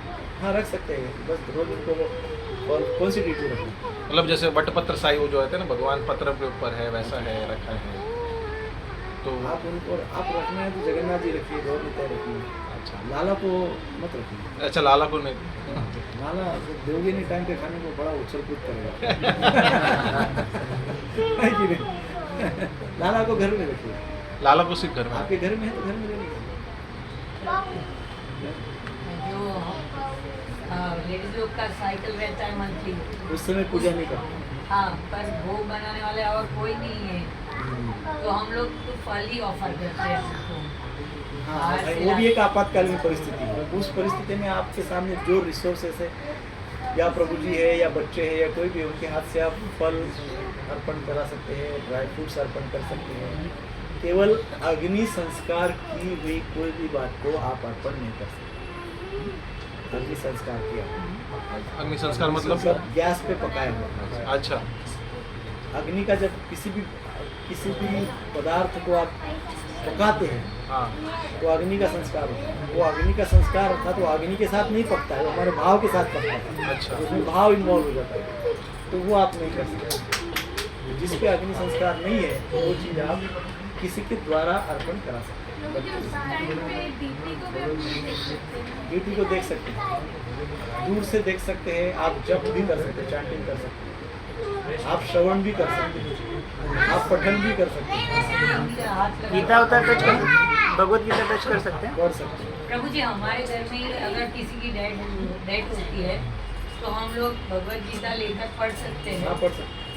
पढ़ सकते हैं, जप कर सकते हैं, तो कर सकते हैं। और प्रभु जी जैसे अभी मंदिर में जाते हैं तो जैसे डीटीज के लिए जो किचन है वो अलग है, और एक अलग से बड़ा सा किचन है जो मेगा किचन है, तो वहाँ पे डीटीज अलग रहते हैं प्रसाद चढ़ाने के। और वैसे गोविंदास में भी, तो हर जगह वहाँ पे भोग लगता है, जो भी बनते रहते हैं। अलग अलग भोग अपने अपनी ड्यूटीज को भोग लगता है। अच्छा। मेन किचन का मेन किचन की ड्यूटीज को, गोविंदास का गोविंदास की ड्यूटीज को, और जो मेन भगवान है उनका तो सेपरेट किचन है, अच्छा, तो वहाँ का उनको वहीं का ही भोग लगता है, दूसरी जगह का। अच्छा, नहीं तो सेपरेशन। और प्रभु वहाँ पे जी, जो कुकिंग करने वाले आते हैं प्राय वो ब्राह्मण दीक्षित होते हैं या दीक्षित होते हैं। अच्छा, जैसे प्रभु जी ट्रैवलिंग कर रहे हैं, तो एक जन का मैंने सुना था कि वो शालिग्राम शिला है वो अपने पॉकेट में कैरी करते थे, ठीक है, पॉकेट में कैरी करते थे, तो पॉकेट बिहारी कोई भी बोलते हैं। तो वैसे अगर हम कहीं पर जाते ट्रैवलिंग, और कैसे कहीं रहता है कि साथ में होना चाहिए, अभी जैसे आपने बताया कि प्रार्थना करके हम जा सकते हैं, तो क्या हम डीटीज के फोटोज लेके भी साथ में कैरी करना ही हो जाता है? फोटोज लेके जा सकते हैं, विरह भाव प्रकट कर सकते हैं, ड्यूटीज का प्रणाम कर सकते हैं, ड्यूटीज का स्मरण कर सकते हैं, सब कर सकते हैं। लेकिन मुझे मालूम नहीं, जो आपने बताया ये किस्सा मैंने नहीं कहीं सुना है, लेकिन मैंने जहाँ तक सूची शास्त्र में पढ़ा है कि किसी भी ड्यूटीज को आप अपने कमर के नीचे नहीं रख सकते। अच्छा, कमर के नीचे। ड्यूटीज को आपको लेके जाना तो एक पॉकेट बनाइए, गले में डालिए, उसमें शालिग्राम फोटो रखिए, बैग लीजिए। बट इवन जनेऊ भी हम कान के ऊपर ऐसा बांधते हैं, क्यों? क्योंकि वो कमर के नीचे नहीं जाना चाहिए। कमर के नीचे जब जाता है अशुद्धता हो जाता है, तो इसलिए वो वैसे ड्यूटी ले जाने का प्रयास करते हैं। कोई करता हो तो उनके खुद के स्वयं को कोई रियलाइजेशन होगी, साक्षात्कार होगी, मैं उसमें कुछ कमेंट नहीं कर रहा हूँ। बट इन जनरल जो हमारे लिए सुचिरभूत है वो ये है कि हम इस प्रकार से। हरे कृष्णा, किसी का कोई प्रश्न है? माता जी का मेरे घर में लगा है गोपाल जी, निकल गया 2 दिन पहले। हाँ, मैंने डॉक्टर ही एक आंख निकल गई, मैं तो खुद डर गई। क्या भगवान, अब उसका मैं क्या करूँ? इमीडिएट आँख लगा, कहाँ मिलेगा? कोई भी शुगर की दुकान है यहाँ पे जैन मंदिर के गली में बहुत सारे शुगर के दुकान है। गोपाल जी को लेके जाएंगे। एक राधे राधे करके एक स्पेशल शुगर बेचता है, अंबर स्वीट्स के आगे बंद करते हैं।